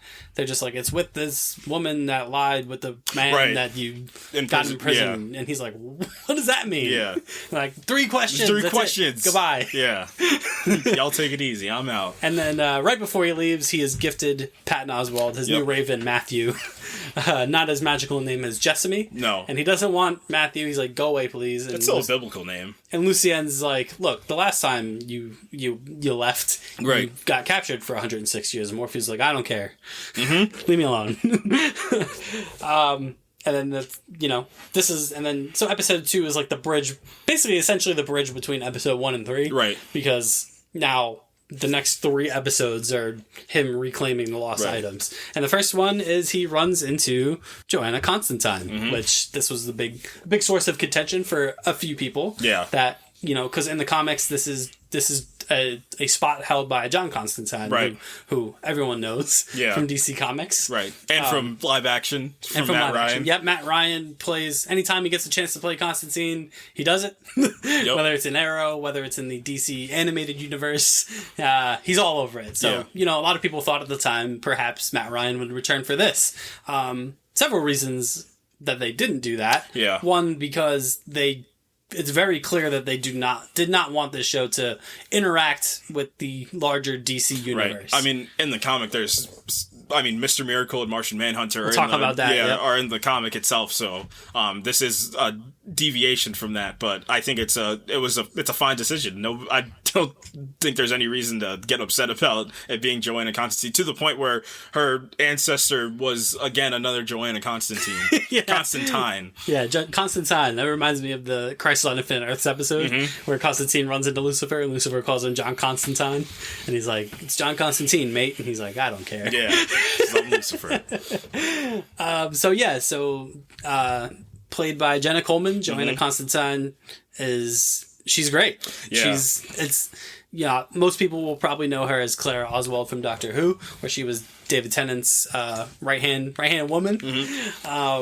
And she's great. Yeah. Her performance is very Matt Ryan. Yeah, it's very Matt Ryan, and it's got a little bit of depth to it as well. Yeah. Which we find out later when he goes to retrieve the sand, but yeah, this is the first episode that we've seen Dream interact with humans since his imprisonment, and she's a perfect foil for him. And I love, that's the beauty of John Constantine or Joanna Constantine's character. It's the main thing of they're so used to everything, and Matt Ryan did that really well, where it's quick quips to mask the fact that you're dealing with devils and demons, and it's just gods, like the supernatural world, and you're just a human with some tricks up your sleeve. Like, it's just the perfect comp to that. So, and it's great because she runs into a character that Death will mention later on, Mad Hattie, right? Who's a ancient woman, right? she's like, the Sandman's coming back, and Constantine's like, whatever. Yeah, who cares? I don't care. I'm trying to save the princess of England right now. That's getting married to a soccer player who's possessed by a demon. Right. I love it. Yep. And that's just the little B plot that's going on in this episode. Right. But Constantine is being kind of haunted by these nightmares of Astra, who, again, fans of Constantine will know the story between Constantine and Astra, and that's played exactly the same here. Yep. Obviously, Joanna has lost Astra to hell at this point, and then Morpheus appears. Yep. And he's like, "I'd like my sand, please." And she's like, "Get out of my face." Yep. And he's like, "You dare talk to Dream of the Endless?" That's another big one where he's just like, "You can't, I'm the king of the dream." She's just like, "And you could be the king of the north. I don't care right now." And he's like, I need my sand. And she's like, oh, fine. Yeah. I hope you get your sand. I know where it is. My girlfriend has it, and we'll go get it. And then again, cue just another gut-wrenching scene. Yep. Where you think is all's well with Constantine and her girlfriend, and then the reality sets in. And this woman has, she was an addict beforehand, and she's an addict now, and now she's addicted to the sand. Right. That is giving her, just intense dreams and visions, and kind of allowing her to live in this world that she wants to live in at the expense of her physical body, which is beyond decay. Right. At this point. And Dream's like, human's gonna human. Right, yeah. Basically. And again, that's a big piece of his arc that he goes on. The first part is just like, they're gonna do what they're gonna do. I can't stop this. I just need to get my tools back so I can rebuild the dreaming. That's it. It's a line that he'll mirror to John later. Like, this type of power was never meant for you. Humans, right? Yeah. Like, and this is why. Like, this woman is dying. Like, right. I can't. And then Johanna is very, steadfast, and like, you have to help her. And this is where we start seeing Dream for the first time really start to have a little humanity himself, where he's like, I'll do what I can. He's like, leave and I'll handle this. And he gives Rachel, kind of one last, bit of a positive kind of memory and dream, to allow her to pass peacefully. Right. Because he said, like, if she dies, she's going to die painfully. Right. Like, this is not going to be a pleasant death. And so he allows her to die, with a little bit of peace. Yep. And he tells Joanna, he's like, look, she's dead. Yeah. But, she died peacefully. That's all you can hope for. And meanwhile, back at the ranch, back in Buffalo, we see what Ethel's up to after 80 some odd years. She still looks the same. She still looks the same. She is an art thief. Yep. She's pawning stolen art and stolen goods, and she's visited by the Corinthian. And the Corinthian's like, "What do you know about the ruby of Dream the Endless, and she's like, man, I don't know. Yeah, I don't know what you're talking about. And Corinthian goes to get her, and she vaporizes him. Yeah, because she's got the amulet of protection. Yeah, which she got from a person that we'll see in the next, right. a demon that we'll see in the next episode, which does exactly what it says. Yep. It's a protection amulet that will protect you from harm. Right, and I think it doubles back whatever harm that you take. It just delves back to whoever's trying to cause that harm. Yeah. But because the Corinthian is a nightmare, he reincarnates in the dreaming, and Lucien's like, "Ah, you're back again, are you?" And the Corinthian's like, I'm leaving. He's like a bad kid, like a bad teenage kid. Yeah. He's like, you're not gonna. I'm leaving. Yep. I'm walking out the door, and Lucien's like, all right. Yeah. See you later. Yep. But Ethel then realizes that this stuff is becoming quite a burden. Yeah. So she travels to a mental institution. That's not Arkham Asylum. That's not Arkham Asylum. It is in the comics, but it's not here. She visits her son, the son that she was long pregnant with back in the day of Roderick Burgess. She visits John Dee, and he's a little cuckoo for Cocoa Puffs. Yep.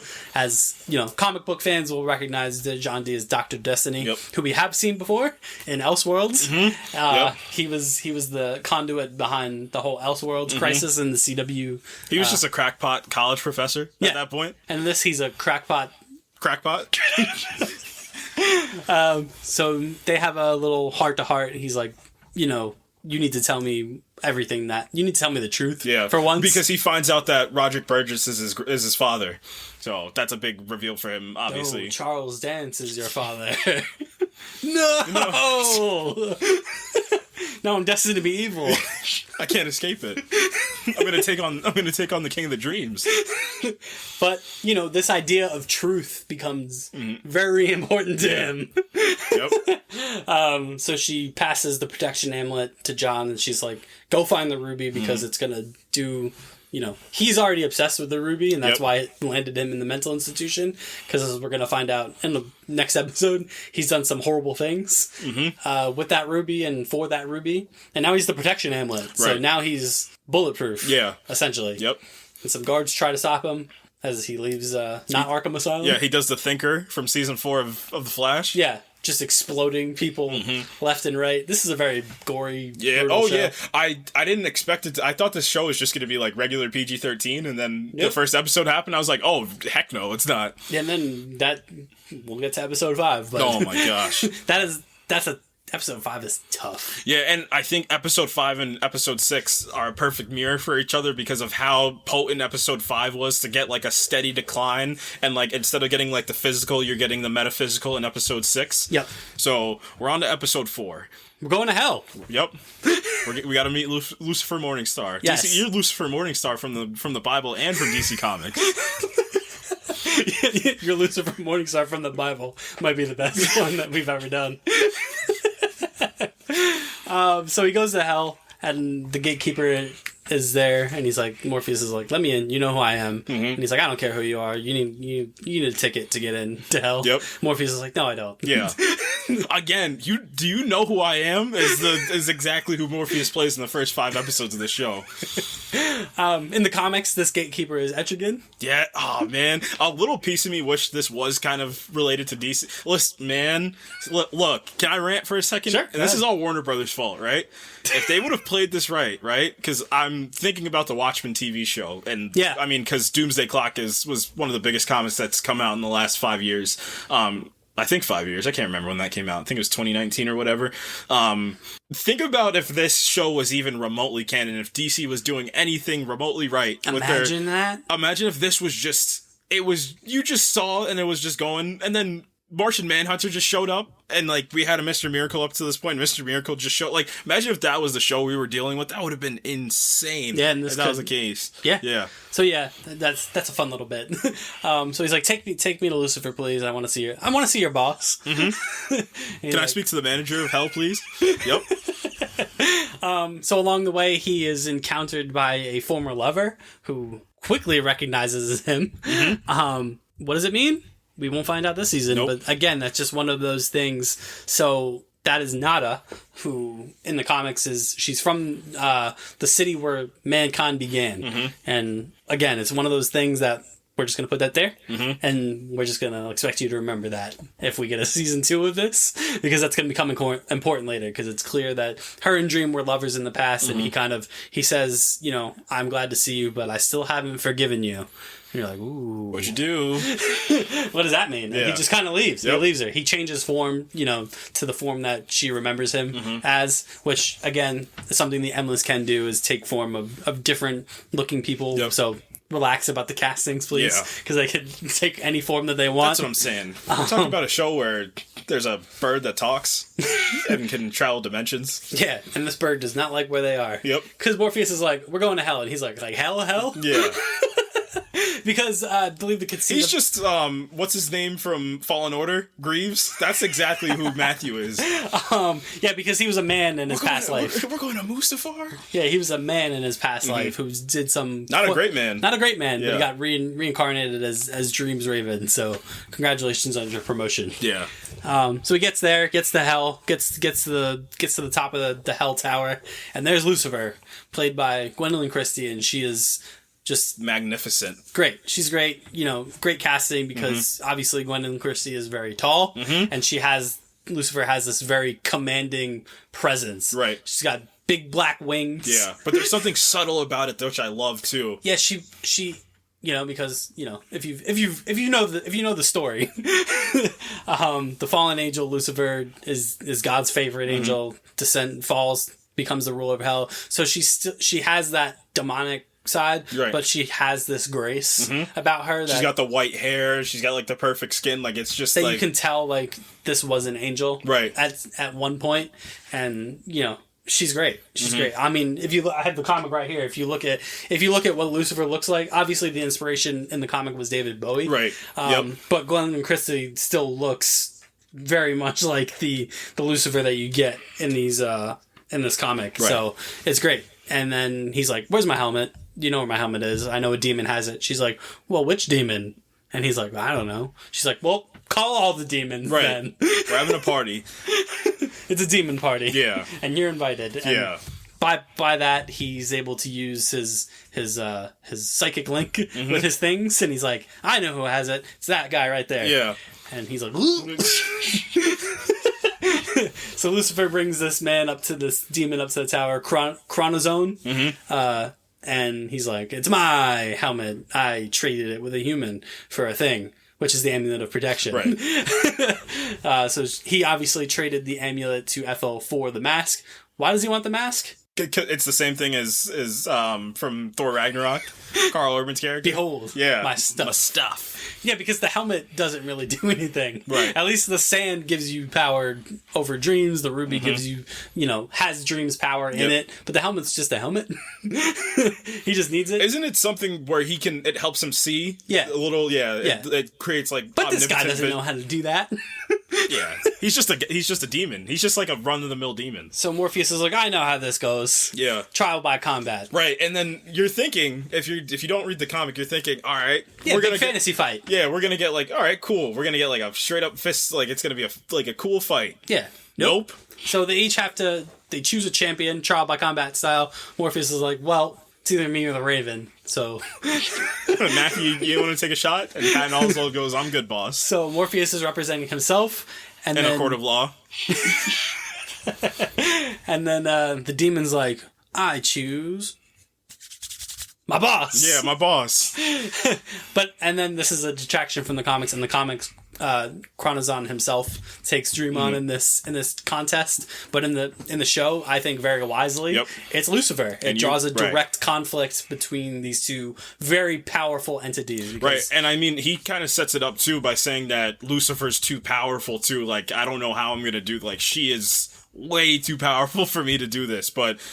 Man, then you want to talk about these high concept ideals that these shows present. I mean, I always talk about how I say Loki's the best Disney Plus show, and I think this is the reason. It's that high concept things that you're kind of dealing with. And man, they launch into a psychic battle that is just this like fantasy psychic, realm battle that is just it's a prose battle. It is. It's a rap battle. Yeah, I was gonna say it's a rap battle. Epic rap battles of history. They're spitting bars. Lucifer versus Morpheus. Now everybody in the hellscape, follow me.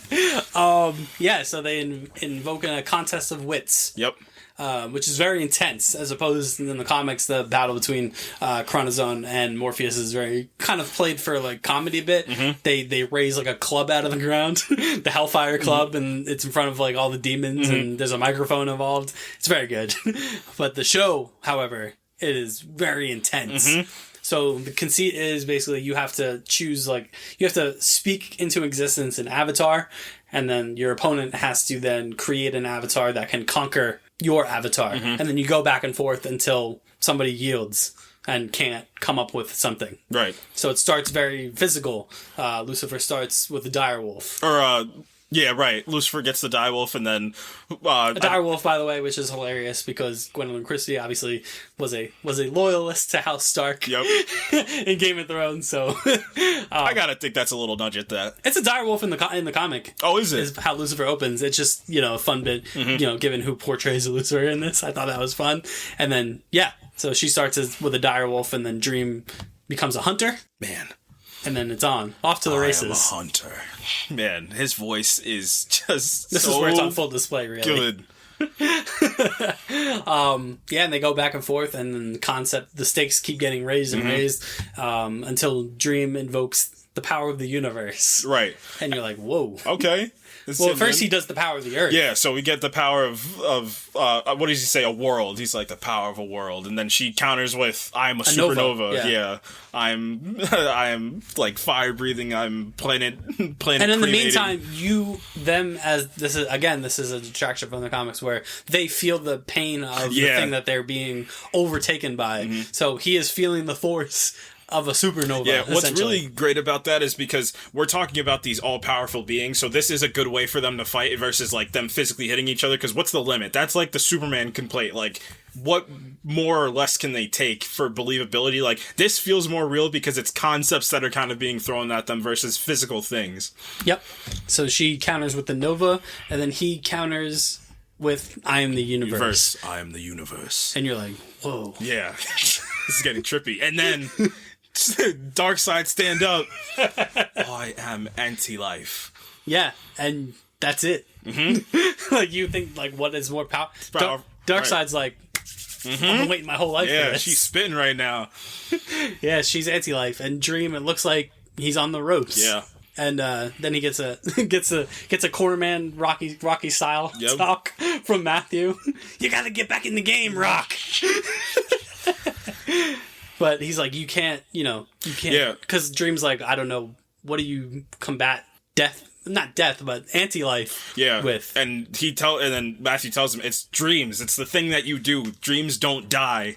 So they go back in, and he says, "Hope." It's the one thing. The line that he delivers at the end of that is absolutely incredible. That line where he talks about what do people in hell have to dream of if not heaven. It's just one of the best lines I've heard. He says it after the battle concludes, because hope is what ultimately defeats Lucifer, because Lucifer doesn't know anything beyond hope. Right. Because that's the whole concept of hell is people void of, of hope, yeah. This is or so she thinks. Right. Yeah. But again, like, what's the one thing that they dream about? It's heaven. And so she's like, all right. And Chronozon is very distraught by this. He's like, no, my helmet. Yeah. And she's like, you got to give it back. Like, I lost. So she punts Chronozon like into the pits of hell and gives Dream his helmet back, and she's like, "Wow, I'll get you next time, Dream." And he's like, "I'd love to see you try. You will try." You will try. But then that does segue to that, because she's like, "You can't stop what's about to happen here. Like, the millions lords of hell stand against you. Why should I let you leave? Helmet or not, you have no power here, because what power have dreams in hell?" And then Dream just doesn't let it go. He goes, "Tell me, Lucifer Morningstar, what power would hell have if those here in prison were not able to dream of heaven?" Bro. This show. Come on, man. This show. Thank you so much, Neil Gaiman, for creating this. so many people coveted this as like one of the greatest comics that have ever been written, and there's a reason for that. And this is one of those examples of it. You get lines and concepts like this. And then we're into it. So this was the penultimate of the first arc. Before that, the B plot of episode 4 is what John D is up to. Right, because clearly we're setting up Morpheus and John for some type of confrontation. Right. So John escapes from not Arkham Asylum. He stumbles across a woman by the name of Rosemary, and she's a good Samaritan, and he's like, do you need a ride? And he's like, yes, that would be great, thank you. She has a Rottweiler that I was very nervous for this entire episode. Don't do it. I was like, please don't do anything to the dog. Yeah. So he's going into all these crazy rambles about how I was a bad person and my mom was a bad person, and she's quickly very uncomfortable with all this. Yep. She's like, are you a criminal? And he's like, well, I've done criminal things. Yeah. I've killed people. I'm not proud of it. And she's like white knuckled. Yep. The whole time. They stop at a gas station. He explodes a clerk. And she's like, oh God, like, what have I gotten into? And he's like, I just need you to take me to my stuff. Behold my stuff. And they get into this discussion about truths and lies. And he's like, do you think it's appropriate for a parent to lie to a child? And she's like, I've lied to my kids, to protect them. I think that's maybe what your mom was doing. And he's like, I don't think people should ever lie. Right. Well, people should always be truthful. Yeah, that's the big ideal, and that's the big, villain, the big villain thing that they're like, well, this is my proclamation, and his is that truth is the thing what's the biggest enemy of a dream, because the dream is a lie to him. The dream is something it's a veil almost, and the truth is the only thing that will set you free. And episode 5 that comes to a head. That's why what this show does, the first half of the season leads in so well, and it gets to if that was the first season, that's the first season. That's a full arc, and then the second half is a full season. So Dream eventually he gets to the ruby before John does, and then he goes to grab the ruby and it explodes him, and you're like, oh, and you find out that John has used a little Roger Burgess magic himself to enchant the ruby to that really it only obeys him and is beholden to him now. And that gets us exactly into episode 5, which again is not easy on the eyes. It's a very stomach churning episode. It's a very intense episode. John gets to this local diner, and there's the patrons there who we become very familiar with. There's Betty. There's a bunch of other people that are just regular people living their lives, and John is kind of using these people as a social experiment. Right. Yeah, and while this is all going on, the mystique of this episode is my favorite thing about it, because you understand that the world's outside is also ending. The world is coming to an end outside because of the dreaming of the fact that he has the power of the ruby. So the news broadcasts start going through that there's fires and things start happening, but it's all trapped in this singular location for like you said, this social experiment just to prove that he's right. And I mean, he does have a little bit of a point, but that's not, it's so one-sided, and that's why he's the villain of this, and that's why Dream is the protagonist, because he said it's not as that. Again, these artifacts and these concepts aren't meant for humans. There's a reason why the Endless have this. So he basically keeps all these people in this diner until he can rewrite the scene, essentially, until they're all totally honest with each other. And what results is just horrific. Yeah, right. They want to kill each other. They want to be with each other. And it's just the way that it's presented is such this horror-esque kind of battle royale in a diner. Again, I made the comparison to the movie Legion. It felt and I love at the end where she's just he's doing it, and then they turn into the Fates, and the Fates the Fates flash for a second. You're just you goofed. You goofed, John D. Again, this isn't meant for mortal men. Yeah, and this episode is not meant for faint of heart people. No, it is not. There's some depictions of people being impaled, people being dismembered, people committing suicide in this scene. It's brutal. Yeah. And this is really happening. Yeah. This is not a dream. This is not an illusion. These are real people that this is happening to. It's a horrific scene. And then finally Dream steps in and he's like, that's it. Yep. Give it. Give me the ruby. And John's like, you can't hope to stop me. Yeah. And the Dream takes him on a ride. they arrive in the in Dream's throne room, which is in a state of decay and disarray. And John's like, "Oh, you took me to your seat of power, did you?" And then Dream is fully masked up and ready to roll. And John's like, "I know what I have to do." Destroys the ruby and seemingly kills Morpheus. Yeah. And then, but he awakens in a bright white void, and he's like, "I've done it. I Thanos'd it. I'm recreating the universe in my image." And then, or did you? Or did you? Yeah. And again, another thing ripped straight from the comics. A minuscule John D is within the palms of a giant-sized Morpheus, and Morpheus just has this kind of as much of a smile on his face as Morpheus can elicit. Right. Has John literally, it's such a... he has him just literally like poetry, it rhymes. in the palm of his hand.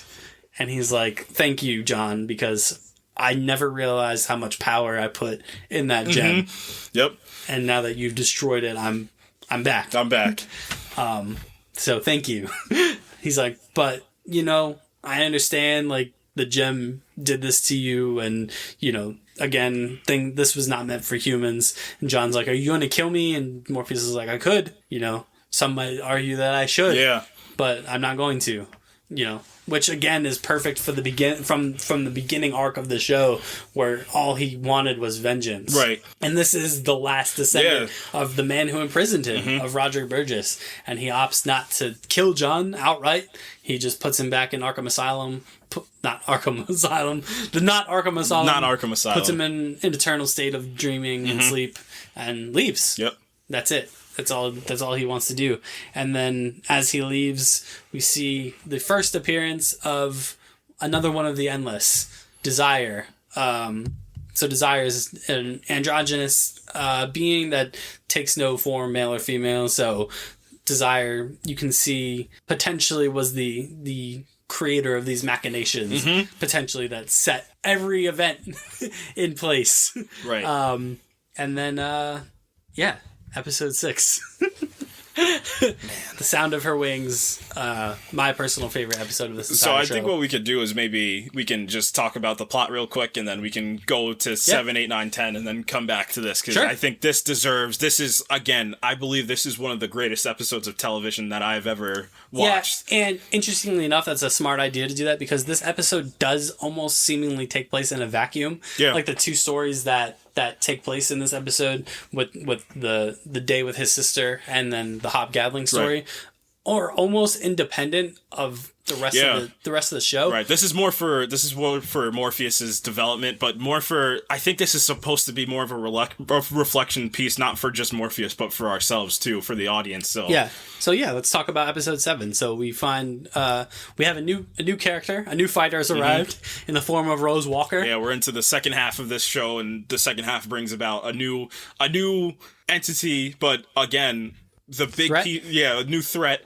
but the big piece about that, and again, one thing I love, it's the natural occurring phenomena of it, and it's not something that is good nor evil, it's just something that is. So Rose is instantly this likable character. She's almost like another protagonist. Right, yep. She's the child of a divorced home. She has an incredible affection for her brother Jed, who she has become estranged from through the machinations of the divorce.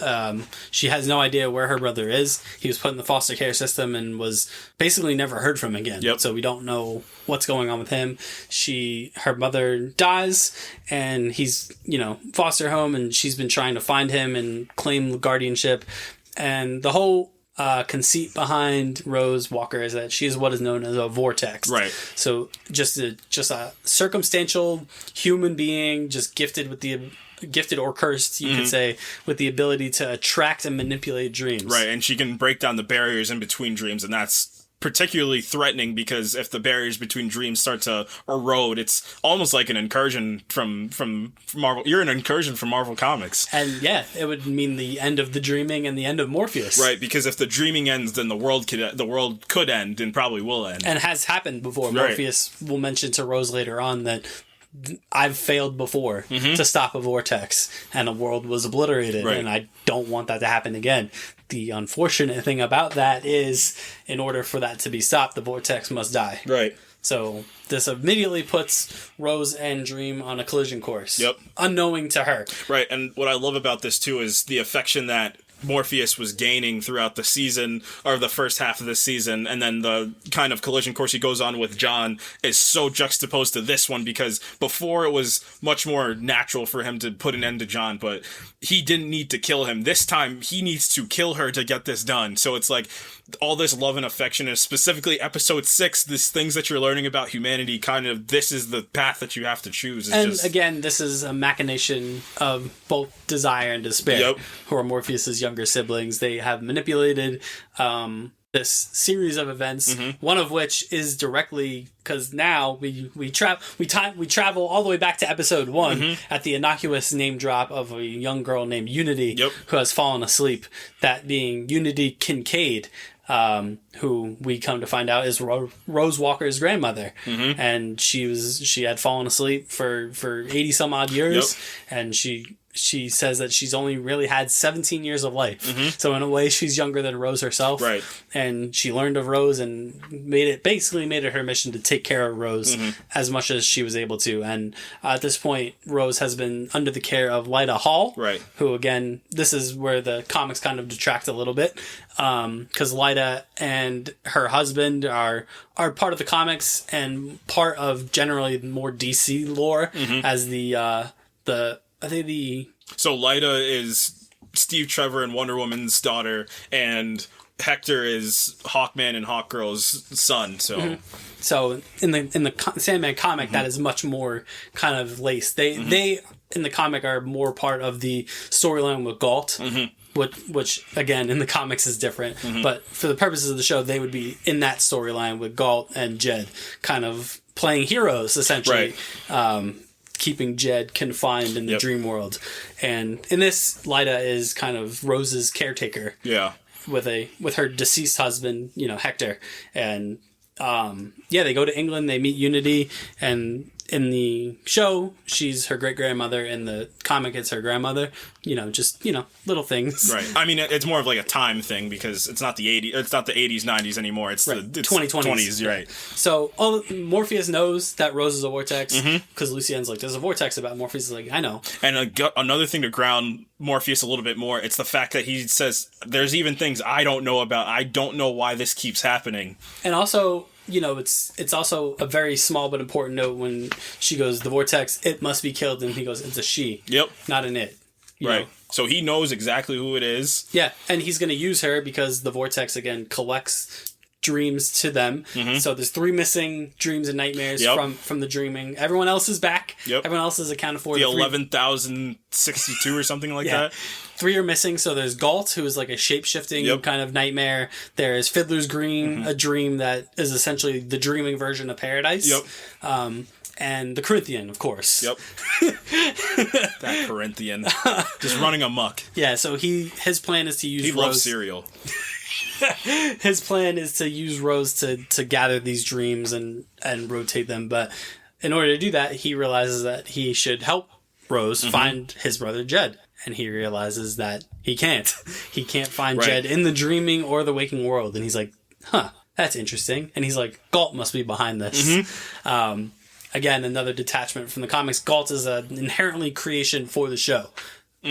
But I think works. Yeah, and I like how they play Galt in a gray area versus just a black and white as type of ordeal. In the comics, it's more black and white, but there's 2 nightmares that are basically just there to destabilize Morpheus's power, and that is very easily not Galt's motivations. Right.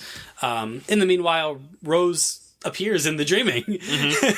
And she's like, can you help me find my brother? And Morpheus is like, yeah, I'll help you find your brother. And Lucien is very, very off about this. She does not want Dream helping Rose at all, because she knows that this girl could one day destroy the world, basically. And then in the meanwhile, the Corinthian also is looking for the Rose, because he knows if he has Rose, he can basically destroy Dream with her. And so he's invited as the guest of honor in a cereal convention. Right, and that's something that pulls from the comics too. And what's cool about this one is that I think the mystique about Corinthian is much more played out in the comic versus the show, but it's just, again, one of the big nightmares of people is the aspect of them not feeling guilt for stuff that they do. That's a nightmare for some people, that you can take somebody's life and you still wouldn't feel anything for that. And that's why once Dream what he does at the end of the last episode, it's so satisfying. So yeah, basically Corinthian goes and he's just like, you know what, I'm gonna coerce all these people into being serial killers so I'm gonna lure Morpheus here. Like, I'm gonna get him here, and I'm gonna teach him a lesson. That's basically that's all Corinthian wants to do. He just wants to teach him a lesson, and he wants to be looked at as like the success story. Right. I mean, he wants to be the perfect nightmare. Right. Yeah. It's very much of like one of those classic stories of this is the creation. Like, I'm not who you thought I was gonna turn out to be, but I'm something that I'm better now. Yeah. You're not really, but that's what you believe. So Rose beds up in this cute little bed and breakfast where she meets a whole host of characters. So there's Hal, her the owner of the bed and breakfast, who is very Gary Oldman from The Fifth Element. Yeah, I saw that, I'm like, that's just the same character. That's just there's Ken and Barbie, which is hilarious, and then there's Zelda and Chanel, which are these two kind of goth mysterious twins, or it's very unclear. Yeah, it's purposely unclear. Right. Are they dating? Are they mother and daughter? Yeah, nobody knows. So these fun characters, and Morpheus goes, okay, so since you're a vortex, we're gonna basically skip through the dreams of all these people, and that's gonna lead us to Jed. And they get there. Well, they don't get there yet, but we do see Jed's dreams, in which Galt has been assisting him in being a superhero in his dreams. Right. She's like the guy in the chair, but she's kind of parading around as his mother. Yeah. Yep. And Jed is known as the Sandman. Yeah. Yes. Which plays for a funny joke. And I mean, in terms of actual comics, the Sandman before Neil Gaiman's run was an actual superhero, and then Neil Gaiman kind of took his take, which great choice. Good job, Neil Gaiman. Yeah, really great. It's really moving. It's really cute scene, and then we awaken to Jed's reality, which is that he is horrifically abused by his foster father, and he's constantly trying to escape, and he can't, and it's just awful. Yeah, it is. It's really hard to watch, because this kid is very pleasant. Yep. He's very polite. He keeps trying to get help, and he can't. And then eventually Morpheus and Rose do make their way to Jed's dreams, and just a great little scene where Morpheus arrives. Galt knows who Morpheus is, and she's like, this is the most formidable adversary we've ever come across. And Jed's like, I'll stop him. And he's like, I'm the Sandman. And Morpheus is like... He does that little smile. He's just like, you're the Sandman. You're the Sandman. It's very, like, you could tell, like, even Morpheus is, like, taken by this child. He reunites with Rose, but briefly. Because Morpheus, as much as he was taken by Jed, he's not here for Jed. Yep. He's here to get Galt. Right. Again, as much as we'd like to believe that Morpheus has evolved, which he has, that's still at the core of his being. He is one of the Endless, so he's still got his things that he's needed to deal with. Some of these human affairs are just beyond him. Yeah, so he dresses Galt down. He's like, you disobeyed. You're not serving your function, first of all. Yeah. And she's like... He pulls the Hawkeye. I leave for, 30 minutes? Yeah, and she argues, because I don't want to be a nightmare. Right, yeah. And she questions her maker, and it's just like, I don't want to be this, She questions the idea of what nightmares truly are, and she says it shouldn't be like, I'm this thing to scare people. But then, not for nothing, Morpheus does say that's not truly that's what you think your purpose is just to give people fear. That's not the sole purpose of it. Sometimes this needs to be a reflection for people to see. Yeah. And I mean, that comes to a head in the 10th episode. But... Yeah, and he's like, regardless... You gotta go. You gotta go back to the dreaming. And, she has this really kind of touching parting with Jed, because what this means is Jed now has to awaken to his own reality. Yeah. Which is the abuse. Right, and also he's losing his mother. Yeah. Yep. Yeah, because Rose tells Jed, that's not Mom. Mom died. And then it separates them again. Yep. They have this reunion for a fleeting moment, but they're separated again. And all the meanwhile, Lyta Hall has also been dreaming of her deceased husband. Yep. And he's like, "Is this real?" She's like, "Is this real?" And he's like, "Yeah. Like, I built the house that we always dreamed of having." And they sleep together. And she over and over again, slowly wants to just stay with him in this dream world, to the point where she one day awakes and she's pregnant. Yep. What? Who's the father? It's the power of the vortex. It's mixing the dream world with reality, and has given Lyta a child, and she's pregnant. And the child's real. It's not child's real. Yeah, child's real. Yeah. So put that in the corner for a second. Yep. And then the Corinthian, meanwhile, to get to Rose, he knows what he must do. He must find Jed. Kills the social worker. Yep. Dang it. Kills everybody. Kills the foster parents. Yeah. Good? Yeah. Oh, I mean... The mom was alright. Yeah. But the dad had to go. Yeah. He takes Jed, and he's like, come with me, Jed. We're going to have a good old time. Just your friendly neighborhood Corinthian. Yeah, and I mean, he's the Ted Bundy of this. Like, he's the prototypical good guy on the face front, but then is just a brutal psychopath. And as you'll find, is like the original serial killer. Right, yeah. Like, he's a legend. The Corinthian is a legend. And we're like, you're younger than I thought you'd be. Yeah. And he's like, He's like, were you inspired from the original Corinthian? He's like, I am the original Corinthian. And then, so Lucien and Matthew have been like, oh no, like, this woman in the real world is pregnant with a dream child. Yep. And they're like, this is even worse than we imagined. And then Rose has since attached herself to a kindly old man, old British man, brilliantly played by Stephen Fry. Yeah, he kind of... Gilbert. Right, yeah. She goes outside of wherever they are, and then he kind of tries to come to her rescue, but Rose is like, I can defend myself, and he's just like, I can be your Alfred for a little bit. Yeah, I have a nice little sword to cane. He's very British. Yeah, he is. He's extremely polite British. So Lyta continuing to meet with Hector in her dreams, and Morpheus is like, all right, I gotta step in here. I gotta step into this dreaming situation, this pregnant kid situation. So he appears before Lyta and Hector, and he's like, look, he's not a dream. Yep. He's a legit ghost. Right. That's hiding in the dreaming. Yeah. And it's screwing everything up. Well, the big other piece of that is, again, part of Desire's, master plan is that there was a little earthquake before, and the cracks in the realities are starting to tear. That's why this ghost was able to enter this realm. Yeah. But the kid's real. The kid's real, and Morpheus is like, look, I'm not... She's like, you're not gonna kill my child. Yep, and then Morpheus is like, I am the father. He's like, that child was conceived in the dreaming. It's mine. Mm-hmm. So, no, I'm not going to take the child from you, but one day I will be back for it. Yeah, leave that in the corner. Leave that in the corner also.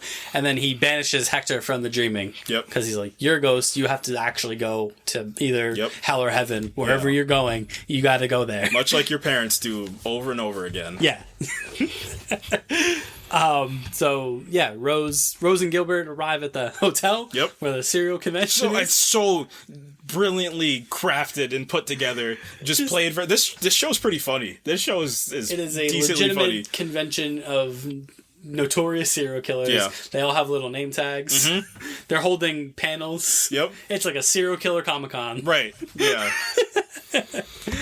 Because they get in touch, the Corinthian gets in touch with them and they're like, hey, I'm the Corinthian and I have your brother. Yeah. And it's going to be great. Good old time.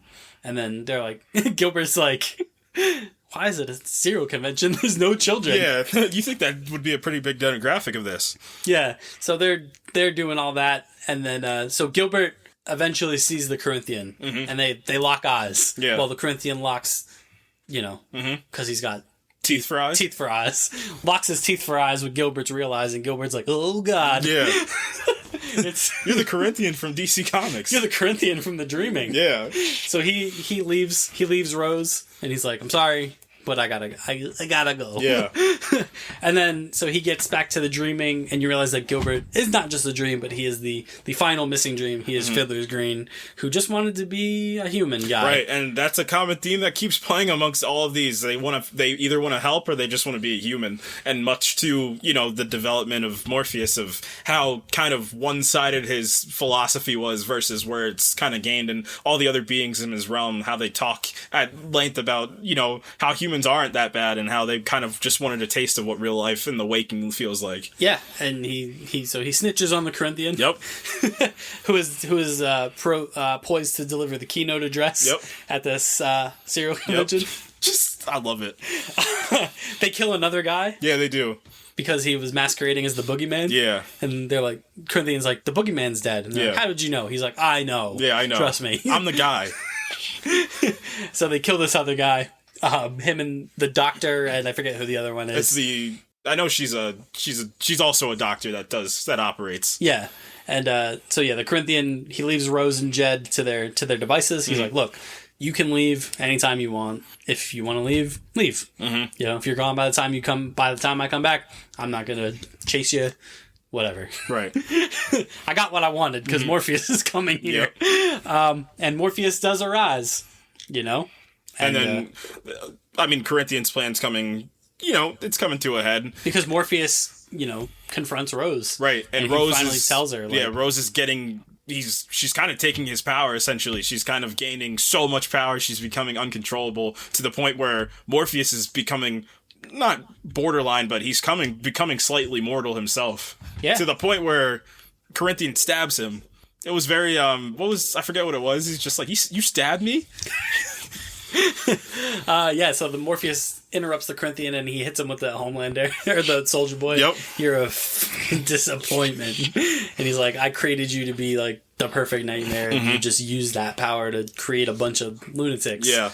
Essentially. And the Corinthian's like, I'm the best nightmare that's ever nightmared. And Morpheus is like, well, I hope you believe that because this is it for you. Peace out. And he obliterates the Corinthian for good, turns him into a little skull with teeth. Yep. Teeth for eyes. And he said, put this somewhere. Yeah. I might use that later. Yeah, he's like, I'm going to, I'll use you. And then he just...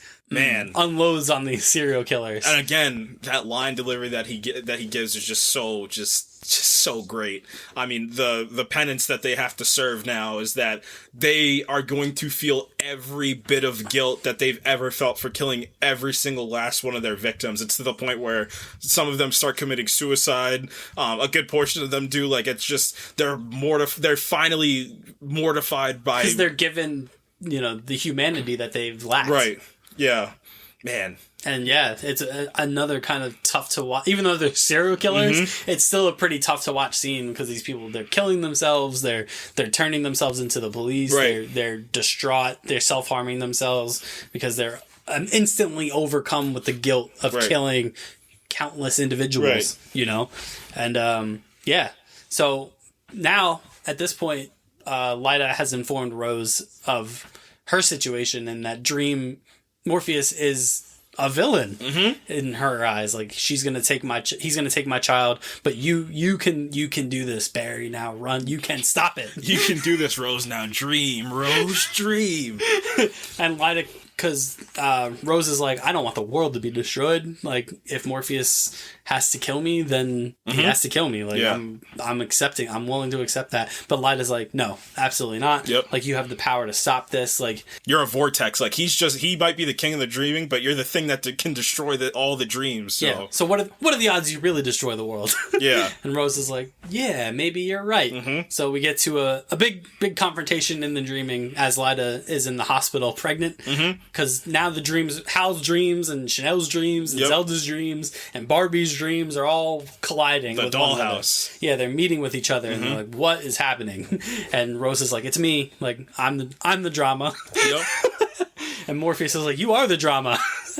And Rose, says enough is enough. Like, she confronts Morpheus in the dreaming and Morpheus is like, whoa, what are you doing here? You're getting way stronger than I had, you're getting stronger. And I have to end you now. Yeah, I have to put you down. And Rose, as much as Lyta had gassed her up into stopping Morpheus, she's like, if this is how it's got to be, this is how it's got to be. And then Stephen Fry shows up. Gilbert shows up and he's like, do you have to kill her? Like, she's really great. Yeah. She's actually a good person. She's like, it's a manifestation, but it's like what humanity can be if they get this power. So. Morpheus is like, look, man, I got to do this. Yeah. Like, I have to end this. And Gilbert's like, oh, look, I tried. Yeah. And then he tells Rose, like, when you die, I hope you come to the dreaming and visit me in my green paradise. And he dissipates back into his original dream form, which is this just luscious green paradise. And Morpheus is like, damn, he is a good dream. Yeah. You did good. That's like when your kid goes off to college. Yeah, he was very proud of Fiddler's Green in that moment. And then Rose is like, all right, get it over with. Yeah. And then Unity Kincaid steps in. The most comic book name I've ever heard in my entire life. And she's like, I have an idea. I have a loophole in your system. I was supposed to be the vortex. Right. Well, so the big reveal at the end of this dun dun dun moment is is that because Morpheus was in prison for all those years, Unity was supposed to be the naturally occurring phenomenon, but the fact that that's her great granddaughter, it was passed to her when he finally came back to the realm. So it's a chicken and the egg thing. Did Sandman come first? Did the vortex come first? Yeah. Who's to say? There's also another big reveal in this, and that is Unity says, while I was asleep, I became pregnant. Yeah, by a being with golden eyes. And Dream's like, it's my sibling. Yeah. It's Desire. Desire obviously raped and impregnated Unity to start this whole thing. Yep. Because Desire, wanted to essentially, provoke Morpheus into spilling family blood, which is like a big no-no. Right. Like the Endless can't fight each other or attempt to kill each other. So Desire was obviously trying to provoke Morpheus. He realizes this, and Unity sacrifices herself for Rose. She takes the literal heart of the vortex out of her, and gives it to Unity. Unity dies because she's an old woman whose life has long since passed her. Right. She never even got to experience it. Yep. And Morpheus is like, all right, fair enough. Yep. You solved it. But what is not one of the biggest dreams somebody can have is then giving a future to their kids, their grandkids. So that's what Unity did, and that's what Morpheus was trying to do with all his dreams and nightmares. Yeah, so. And she awakes in the dreaming, and they're like, "Hello, Unity Kincaid. Welcome to the dreaming." Yeah. Morpheus confronts Desire. Yep. And he's like, I hate you. You don't go in the shower before I'm going to go in the shower. I'm going to get real mad. Don't take the remote when I'm watching my TV shows. Morpheus remakes Galt as a dream. Gives her nice little butterfly wings. And he's like, look at us. Yeah. See? You changed my mind. Yeah, no harm, no foul, right? You changed my mind. She's like, all right, I'm going to... And then he makes the decision, I'm going to be better. I'm going to do better. I'm going to be a better person. And Lucienne's like, oh, nice. Yep. Lyta gives birth to her son. Just put that in the corner. And then our end of season stinger, we return to Hell. We see Lucifer, and she's like, it's time. Yeah. And Hazazel, it's just like the Lords of Hell said... The Lords of Hell said yes. They said you can go do what they said you can go attack the dream. Yeah, so she's gonna wage war on the dreaming. End of season. Yeah, end of season. Until Netflix is just like, y'all thought we were finished? Until 2 weeks later, we got a bonus episode. Yeah. So this adapts the Dream of a Thousand Cats and Calliope stories, which are kind of side-ish stories. Right. Well, kind of, because Calliope has a bit larger implications. But Dream of a Thousand Cats, very quickly, we don't really have to talk much about it. It was an animated little short feature where what do cats dream of? Yeah. Being famous voice actors. Also a very touching episode. Yeah. Weirdly enough. Yeah. So this little kitten goes on a little adventure and to meet this Siamese cat who's like the queen of cats. And the queen of cats is like, humans are awful. Because I had kittens with a stray and my owners threw the kittens in the river. It's very... Ugh. Yeah. I hated that. And she talks about how she heard the kittens calling out to her as they were dying, and it's very awful and very sad. And then how she embarked on this quest to find the king of dream, the king cat of dreams. Yep. It's Morpheus. It is Morpheus. As a cat. Yep. It's cat Morpheus. And he's like, the only reason you're so inferior to humans now is because they all dreamed to be rulers of Earth, where once cats were rulers of Earth. So if you could get enough cats to rule the Earth, you could make that happen. So the Siamese cat is like, come together, cats, and dream of domination. Is she the villain? And the kitten gets back to her home, and she starts dreaming of cat domination. And the owners, played by David Tennant and his wife, are like, aw, cats Our cat's dreaming. What do cats dream of? World domination. And that's pretty much it. Yep. And then the back half of this episode is a live action episode entitled Calliope, where we get an appearance. So From Rip Hunter himself. So the DC blood runs thick. He plays Richard Maddock, a writer who has written a hit book but can't write anything else. I get it. I get the writer's struggle. I feel it. It's tough. So he visits Erasmus Fry, a former writer himself, who his secret is he has imprisoned the Greek muse Calliope for several years. Mm-hmm. And he's like, all right, Richard, you can have Calliope now. This is such a gross episode. It is. It's sickening. These people are so awful. Yeah. So Maddock, Fry basically says, look, you can get her to give you ideas if you ... Yeah. Yeah. The implication is that you have to rape Calliope in order to get ideas from her because she won't give them to you otherwise. But she says she will. Like, just let her go. Mm-hmm.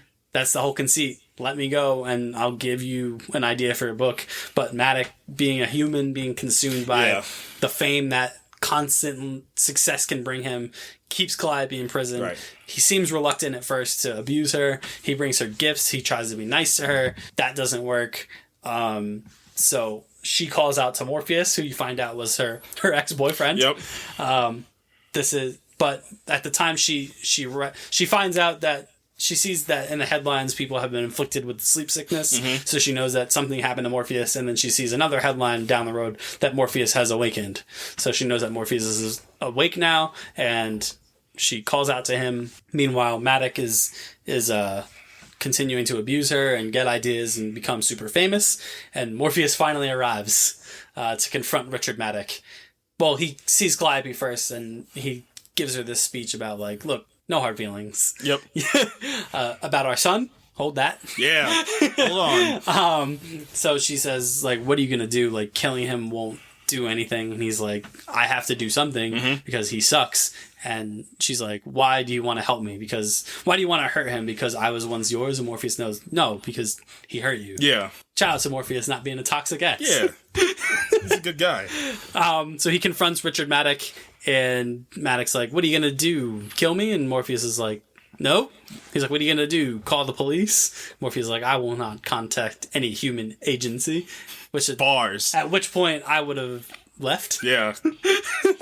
And then Morpheus goes, oh, you want ideas? I'll give you ideas. Gives him every idea. Yep. To the point where he can't think of anything else. He can't write. He can't form sentences. All he can do is spitfire ideas for books. But that's all he can do. Mm-hmm. He can only come up with the concepts, and then they're gone, and then another one comes, and then it's gone, and then he's like, this is driving me crazy. He tells one of the students admiring him, like, go to my house, there's a woman there, let her go. She's free, I don't care, I just want this to stop. Mm-hmm. Please just, and then, the woman gets there, Calliope's already gone, because she's a magic. Yeah, right. So, and then Morpheus has they have a scene together, and and he's like, you can come to my dreaming anytime. And we can grieve our son properly. So Orpheus is the son of Calliope and Morpheus. Great job naming Morpheus. For King of Dreams, he's very he's not very imaginative when it comes to children names. Yeah. So something very tragic happened to Orpheus. In the comics, this is expanded upon and will be addressed later as, spoiler alert, as it pertains to the location of the prodigal. Mm-hmm. So Orpheus is a machination by which helps Morpheus find his lost brother Destruction, who is mentioned. Which I guess we can talk about episode 6 now, so we'll double back. Yeah, this is it. So, before we get into it, it's just, like, again, this is one of my favorite TV shows that I've witnessed. I mean, being a fan of comic books and getting this adaptation really tells what's possible.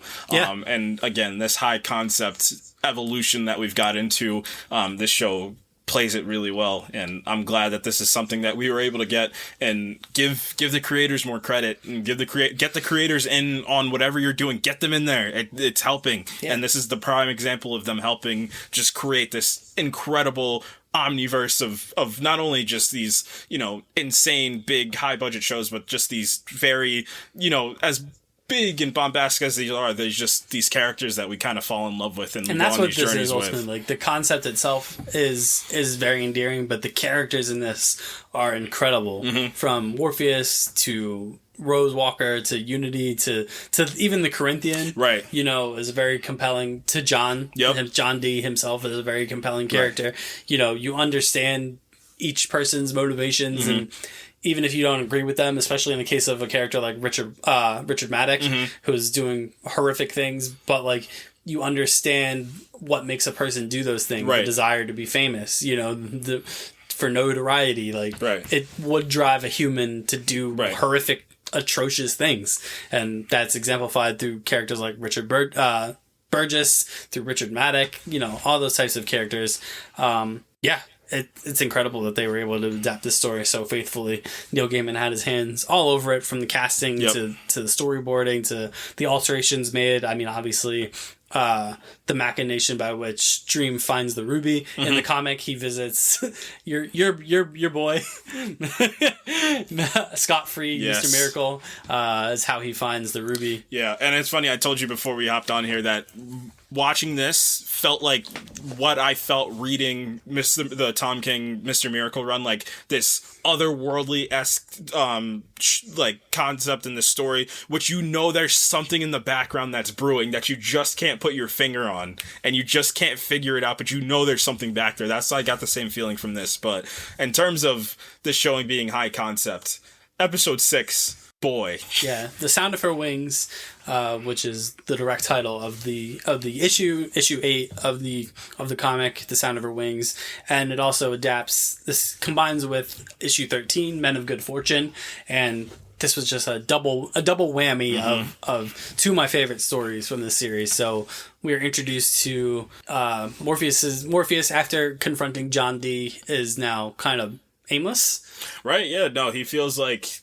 He went on a proper quest, and that was exciting. Right, that was fun. Yeah, this is the epilogue to that. He's just feeding pigeons. He's bored. Park. Yeah, he's basically bored. Yeah, he rebuilt the dreaming. He's just stronger than he's ever been. Right. Yeah, he doesn't need the ruby anymore. So yeah, he's just contemplating almost. He's just sitting there, just existing for a bit. And then a young woman takes a seat beside her, and she's like, Come on. What's wrong? What's going on? Yeah. And you quickly find out, this is his younger sister, or his older sister, Death, and one of the most popular comic book characters of all time, but certainly a favorite comic book character among Sandman readers is this character, Death. And it shows. She's magnetic from the first thing that she says.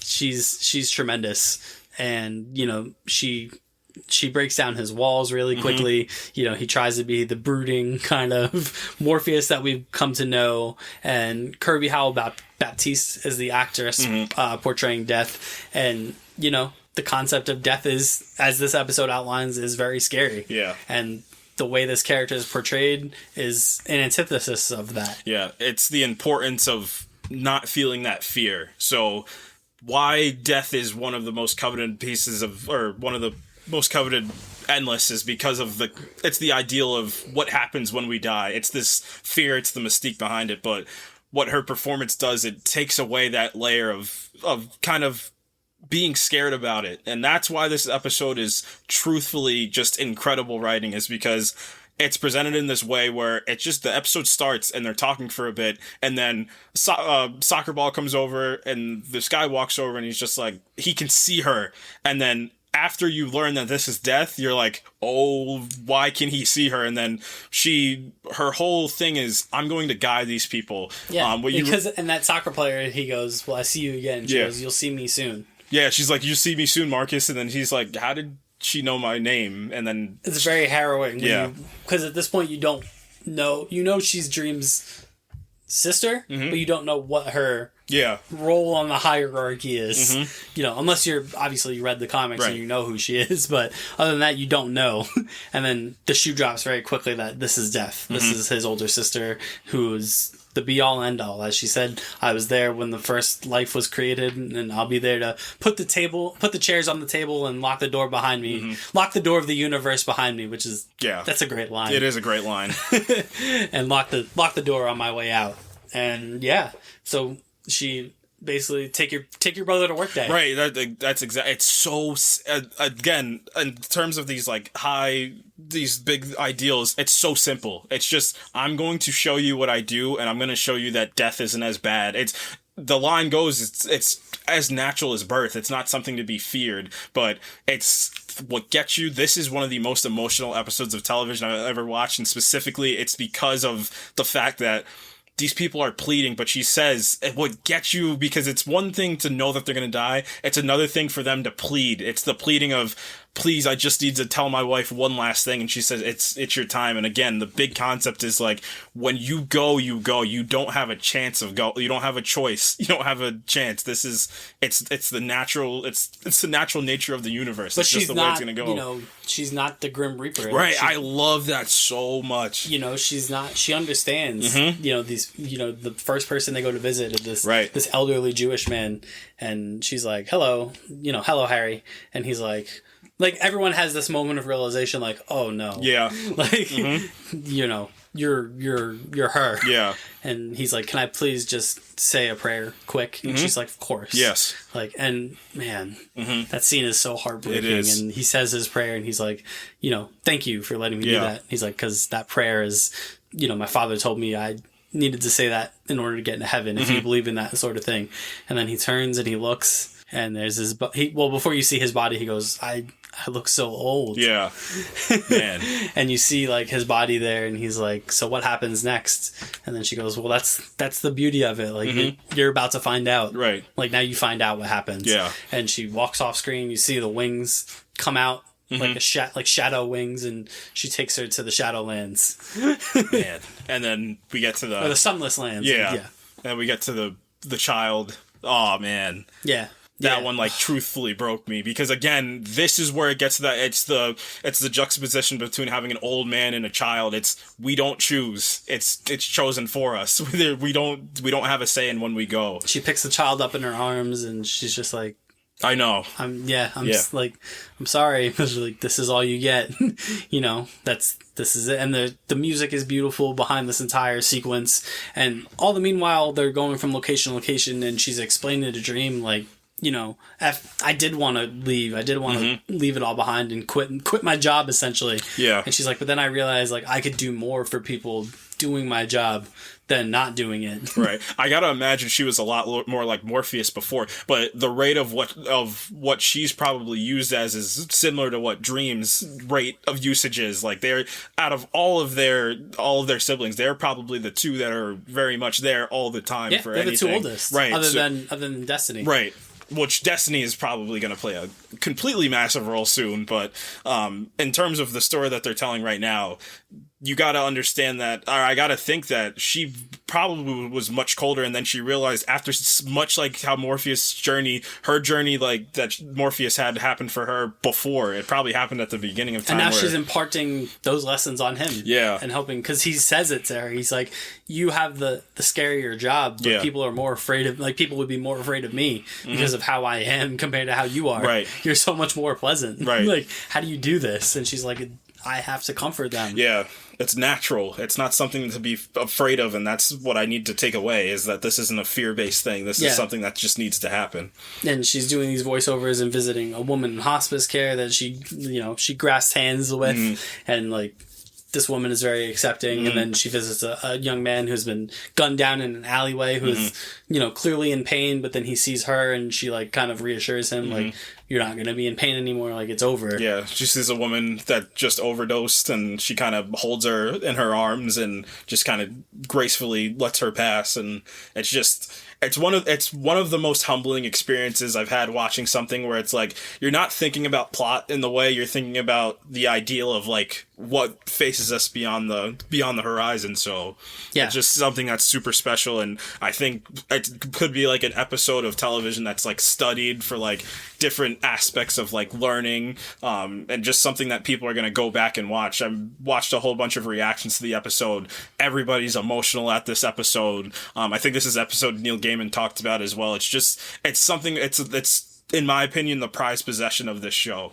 And it's something that it's just so important that somebody took a crack at this. Yeah, and you know, and you go back to that reluctance piece because she comes across a young man named Sam, and he you know, he's, you know, just running on the lake, the riverside, and and then he sees her and he's like, how do you know who I am? And she's like she always gives like a person that look, and he's like, oh, like, no, like, I didn't just die, did I? Like, and he's like, can I like tell my wife, like, we're on our honeymoon, you know, I have all the flight information, and she's like, you gotta go, like, I'm sorry. And then, you know, pan camera to his wife, who they recover Sam's body. He's drowned in the river, and, you know, she lets out these mortified screams, and Death takes Sam away. And then, you know, they get to, she's like, I got one more stop, and then I'm going home, basically. I'm clocking out for the day, because even she says, like, I can't be there for all of them. Except, and then she said, you know, and then there's a few that I never get to see, including Matt Hetty and your mate, Hob Gadlin. And Morpheus is like, oh, shoot. He's like, I gotta meet up with Hob. You know, I missed our last appointment. And transition to the second half of it. How are these equally as incredible? Like, it feels like 2 different episodes. But the way that they bridge them is so just geniusly done. And then we get into the second half. And then he leaves, and then, you know, they get back to the park. And then she sees Franklin again. and he's like, oh, hey, man. You know, he's like, man, did you see that car? It almost killed me.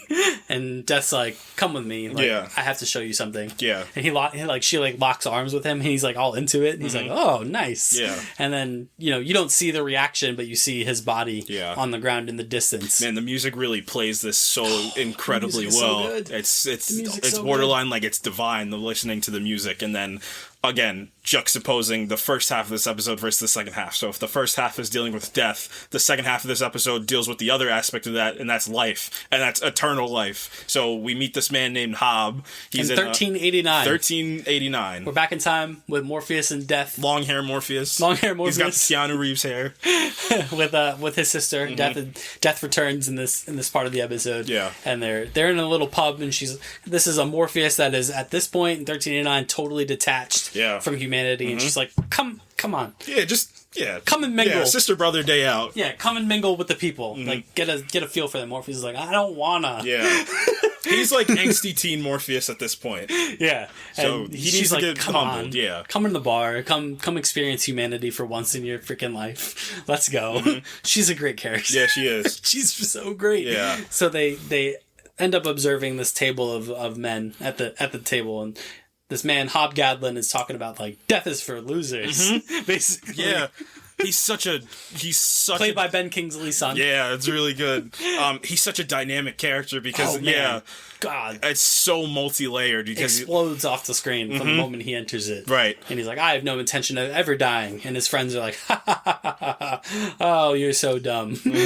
And Death is sitting there, and she's like, She's like, that's interesting. And Morpheus is like, why would you ever want this? Like, why would you? He's basically saying, why would you want what we have?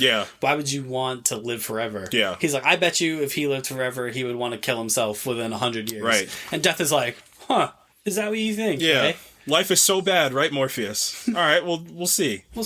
Well, how about we give this man eternal life? And then you can monitor this mortal for however long you think he's gonna last. And Morpheus is like, all right. So this is like a bet between Death and Dream. And she's like, do you want to tell him or should I? Morpheus is like, nah, I'll tell him.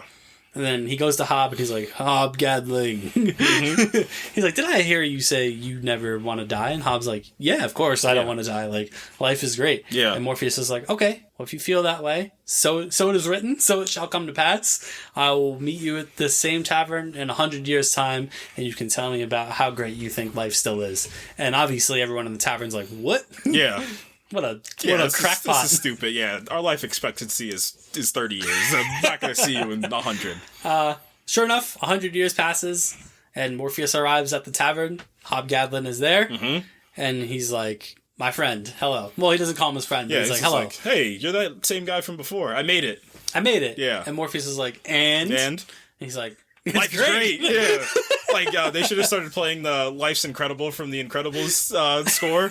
They should have just started playing that. And I wish they bridged the gap with showing his life just becoming increasingly better and better. Well, he talks about that, Right. that he's invented, he's gotten into a new trade called printing. Yep. He's like, it's never going to work, though. Yeah. It sucks. It's hard work, but man, I can't complain. Yeah, Life it's is honest great. work, yeah. Yeah. And Morpheus is like, Yeah. He's like, all right, 100 years from now, we'll meet again. Yeah. And then you start to see it's such a spectrum of what humanity... That's what Hobbs' character is. It's the spectrum of the best and the worst of humanity. So yeah, we get to 1589 and life is still good. yeah, but he's starting to get greedy this time. Mm-hmm. So he now has power. He has status. He's his son. He's his son's son right now. So yeah, he's feeling great. He's got servants, and he's living his life. And again, he's like, nothing can be better than this. I think Morpheus gives him a line that makes him contemplate for a second, but then again, he just says, "Hey man, I'm doing great." Yeah. Fast forward 100 years. Well, we get to also in that sequence, Morpheus is taken by a particular playwright. Right, yeah. So Morpheus is looking over and he's just like, who's that crackpot just yelling over there? Will Shakespeare. Yeah.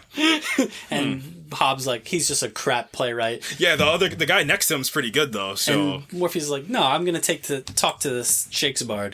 And he's like, did I hear you say you want to make the dreams of men come true with your writing? And Will's like, yeah. Morpheus is like, and that's it. That's all we see. But that will come up later in very Legends of Tomorrow of Sandman to do that. Yeah, but the Shakespeare influence is in that will come up later on if we get more seasons of this show. Right. And then again, 100 years passes, and now life is horrible. Yeah. He's fallen on some down times. He lost all his fortune. His wife died. He doesn't even remember what she looks like his anymore. His son passed away in childbirth. Yep. Doesn't even remember what his wife looks like anymore. And Morpheus is like, so you want it to end? And Hobbs like, are you crazy? Yeah, no. He's like, no. Yeah. I don't. Like life. And then, so pan up shot of person sketching these two. Yeah, and people are like, these two guys come every so often, and then they're like, why are these two people sitting there two people that look similar sit there every couple generations? Are they sons? So another 100 years passes, and they're there again, and unfortunately our man Hobb has engaged in the slave trade. Right, and this is the first time where Morpheus is just like, he has an opinion this time, and Morpheus is just like, it's what I love about it is because Morpheus's whole ideal is like, you're taking the dreams away of men and women. Like, that's not something that a mortal man should make the call for. He's like, you shouldn't do that. And Hobbs like, I thought you gave me the freedom to do what I chose. And he's like, you would take that same freedom away from other people. And he's like, I'll consider it. Yeah. And then they're confronted by Johanna Constantine. Yeah, so that little beat where he's just like, I knew a Constantine before. That was the Constantine he knew before. Yeah. So it's Johanna Constantine of the 1700s, and she's like, the Wandering Jew and the Devil come to the same tavern every 100 years. A wandering Jew and a devil walk into a tavern. And Hobbs like, first of all, I'm not Jewish. Yeah. I'm Ben Kingsley's son. You better watch your mouth. And Morpheus is like, I'm no devil. Yeah. And Hobbs is like, is that meant to be me? He's like, I look terrible, but you look worse. Talking to Morpheus. Yeah. And Johanna's like, you have the power to give people immortality and dreams and fortune. I want you to do that for me. And Morpheus is like, pocket sand. Yeah. Boom, you looking for this? Traps her in her demons. He's like, what did you do to her? He's like, she had some old ghosts that she needed to confront. And he's like, Hobbs like, Hobbs like, what are you? He's like, don't worry about that. Don't worry about it. And Hobbs like, do you want to move to like another tavern or something? Because this place is getting kind of hot. Yeah. Morpheus is like, nah. Yeah. This is the one. Yeah. He's like, so 100 years then. Yeah. He's like, all right, see you in 100 years. And they reunite once again. And then Hobbs like, you know what? In this next 100 years, so this is the 1800s at this 1889. point. And he's like, I think I figured you out. Like, I know why you come here every 100 years to talk with me. And Morpheus is like, why? Enlighten me. And he's like, you want friendship. And Morpheus is like, what? Flips the table, essentially. And he's like, you dare tell me that I would seek the companionship of a mortal. Oh my god, I don't need friends. I don't do friends. Yeah. Especially with mortals. Like, get bent, loser. Yeah. And Hobbs like, yeah, that's exactly what I think. And Yeah. he's like, well, I'm out. I'll show you. And Hobbs like, I'm going to come back in the next 100 years, and if you show up, then that'll mean nothing else other than we're friends. Yeah. And Morpheus storms off in a huff, and then 100 years passes. It's now 1989. Hobb is in his Miami Vice phase. Big cell phone, and Morpheus doesn't arrive. But there's the conceit to that, and plays right into the main plot of the show, is because he was captured. Because guess what? Morpheus was going to go see him. He 100% was. Yeah, and because they show Hobb in the tavern, and then it flashes to Morpheus's captivity, and you realize, like, oh, while he was captive, he was supposed to see Hobb. And Hobb sits, and he waits, and Morpheus never comes. And then we flash forward back to the present day. Morpheus is standing before the White Horse Tavern that has now been derelict and deposed of. And I never felt so much sadness Me too. for a place that I was introduced to not 20 minutes ago. Yeah. I was like, so many memories in that tavern that I've had. But the new tavern is right down the block. There's a little sign on the door that says, like, new tavern, and Morpheus shows up, and who's there but Hobb Gadlin? Man, it's so satisfying. Him walking into the bar, and he tells it. What does he tell him when he walks in there? Well, Hobb says, you're late, and then Morpheus says, I've heard it's impolite to keep a friend waiting.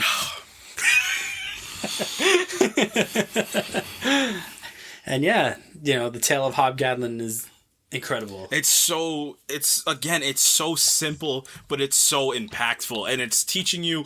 What I love about this full episode is that it's not preachy. It's natural in the lesson that it's trying to tell. It's telling you a lesson about death and how we shouldn't fear it. We should accept it, and it's telling you a lesson about.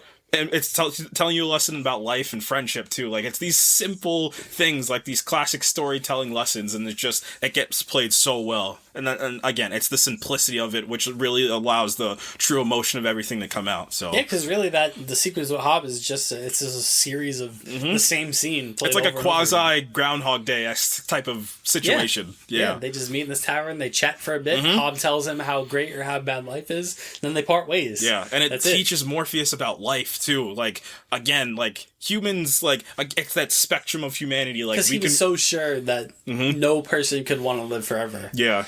And then...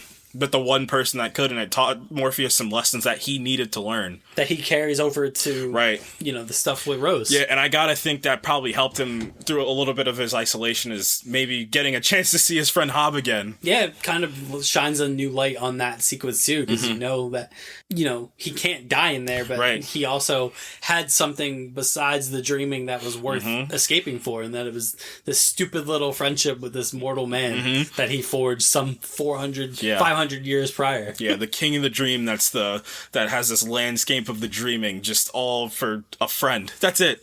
And that's all some of us need, is just a friend. Yeah. Man, episode 6 is so incredibly special. I love it so much. It's from start to finish. It's just from Kirby Baptiste's performance to Hobb Gadlin. Like, it was so smart to combine those two stories, because they're separated by 5 issues in the comic. This is the death thing is issue 8, and Hobb Gadlin is issue 13, and they don't have anything to do with each other. No, but the show merges them so perfectly. Yeah, and I gotta think that was Neil Gaiman's idea, to be like, all right, these things mirror each other quite nicely, like the idea of death versus eternal life. So, and how to play them into each other is just, man. Yeah. I can't say enough about this. This is our new Top Gun Maverick, is Sandman episode 6. It's one of the best episodes of TV I've ever seen. Yeah. It's so touching. It's so emotional. Like, I just feel like, even in a vacuum, I feel like you could get somebody to just watch that episode of that show, independent of everything else. Yep. You don't need anything. All you gotta maybe just tell them, this is the king of these immortal beings. That's the king of the dream, and this is his sister Death. And he's very closed off from humanity, and she needs to guide people into whatever they believe in. Yeah, because it's a concept that literally everyone understands, and everyone encounters. Yeah, you can't outrun it. Yeah. Except for the one man that can outrun it. Yeah. Man, it's so smartly put together. Yeah. And, like, we all know people who have had that kind of fleeting feeling of, you always ask yourself, why was it this person? Why was it their time and not mine? Vice versa. And, like, what happens when you die? And, like, the fear of it. Like, in a weird way, this, you know, not to get too like morbid about it, but this does make you feel more comfortable. Like, watching this episode and envisioning, you know, the end of your life being like that, and experiencing someone or something that pleasant kind of puts you at ease a little bit, you know, thinking about it that way instead of this cold kind of just end, right? You know, thinking about it as like a next step, you know, as she tells Harry in the apartment, like, what happens next? She goes, now, like, that's the thing, like, now you get to find out, right? You know, man, this is why we tell stories. This is why, so we can get episodes like this, so we can get the shows and TV shows and the movies that we love. Yeah. This is it. This is the point. This is the point of why we hold storytelling to such a pedestal, and why it will continue to play on forever. Yeah, and I mean, we'll see what the future holds for the series. Neil Gaiman has said, like, even though it's so successful, like, it's still not a guarantee that this gets picked up for a second season. He said he believes that there's multiple avenues, other streaming services that they could potentially go to, but he does so love his Netflix team that he would hate to see it leave Netflix. Right. I would also hate to see that. Me too. This show, it did such a solid job of laying foundation for future subplots and stories that a second season could get into, including, you know, this, you know, the search for the prodigal, the search for their brother Destruction, which is a big part of it. The son, obviously, of Lyta, that Dream is to return for, that plays a massive role in the future of the story that I'm not going to spoil because that kid is super important to the story. You know, obviously the two other siblings that, well, besides the prodigal, the two other siblings that we haven't seen, Destiny, the patriarch, essentially, of the Endless, and then Delirium, who is the youngest Endless, that we have not seen yet. So lots of stories yet to tell that have not been told for the series. That's it. That's Sandman. Yeah. Magnificent. Yeah. I wasn't expecting to love this show as much as I did. And here we are, just me gushing over how incredible we were allowed to adapt and what we were able to achieve. Yeah. Or what we can achieve. I didn't do anything on this show, but what we can achieve. What we achieved. We did this. Yeah. Look at us. Who thought? Yeah. So that's it for the Sandman. What you been up to? What have I been up to? More MCU stuff? Actually, no. I was watching Sandman. Yes! Perfect. I haven't been doing much of anything. I've been so busy. So I'm I take that back. I've been screenwriting a little bit more. That's what I'm trying to get back into. I'm trying to storytell myself, and man, I love there's, as frustrating and painstakingly just difficult writing is, world building, I think, is one of the best things that humans are able to do, and why we're such complex beings. So I'm glad that that's something that I fell in love with, and I'm trying to get after that a little bit and make some television shows and make some movies. So awesome. Yeah, writing's great. It's a perfect outlet, and again, the idea of world building is so cool that, like, from your mind you can create these Sandman, you can create these incredible landscapes, these complex characters, and these just incredible ideals that can, help people through some things. The king of your own dreaming. Me. Are you going to call me the king of the dreams at the end of the episode? Nah, I had something else. Are you going to call me Unity Kincaid? No. I'm gonna call you the Corinthian. No, that's much worse. I haven't killed anybody. That's much worse. I do like cereal, but not that type of cereal. Yeah, I've been playing Multiverses. Been playing Multiverses, of course, and then I've been rereading this. So I've been diving back into the Sandman. I haven't picked it up in quite a while. Ever since I did deep dive into it, I've been meaning to get the Death novels. It's a duology of novels, just about the Death character, because that character is so great. And just I've been meaning to get those, so I want to get my hands on those and read them at some point. But yeah, I've been reading that. I have my 4 volumes that I've been trying to read through, and yeah, that's pretty much what I've been up to. And then got The Last of Us coming out at the end of the week. Yes. So that's going to consume my time. I will be playing that for the... I had played it when I was younger, but I played it like an 11-year-old, like a 10 or 11-year-old. Yeah, no. So I was scared as heck playing the game. Like, I wasn't emotionally attached to it. It was something that I would pick up and, like, just trot through, not pay attention to the story because I wasn't ready for that yet. But I'm ready now. So once that relaunches on PS5 on Friday, I'm going to buy that, and I'm going to have that own my life of the bit of storytelling outside of my Marvel rewatch. I did watch a couple more episodes, so I'm into the Elektra piece. So that's how much I've slowed down from where I was before. Because last week I was at the Punisher arc, and I'm literally like 4 more episodes in. So I'm right where Stick comes back. So we're at the Elektra part. Stick. He's the worst. He's the absolute worst. He's hilarious, but he's the worst. Danny Rand is really he's a bumbling idiot.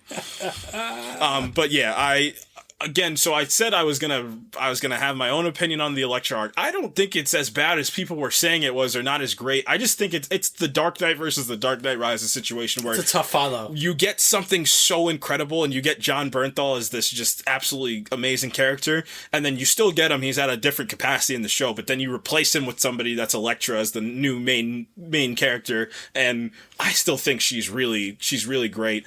She's a perfect count. Again, she's another counter to Matt because her ideals are different. Like, she could, again, and that plays well in Chip Zdarsky's run of Daredevil right now, but she could also be her own Daredevil, but she's entitled. She doesn't know loss the same way that Matt knows. So she's and Stick's been raising her to be the prodigal child. So yeah, I still think it's great. That show is just, every time I watch that show, I'm like, I'm enthralled by, like, they really just made this show on Netflix this great and this faithful to, like, not in terms of, like, specific shots and stuff like that, but this faithful to, like, who Matt Murdock is and how much I love how they keep the faith in that show. They don't shy. That's one thing I hope the Disney Plus show doesn't shy away from. Like, that's a Catholic man. Like, don't take that away. Like, that's something that makes him, and I can't wait till we rewatch season 3 because that's where it really comes to a head. Well, they're going to have 18 episodes to figure it out. 18 episodes? 18 episodes, though? That's a lot of episodes. I'm not complaining.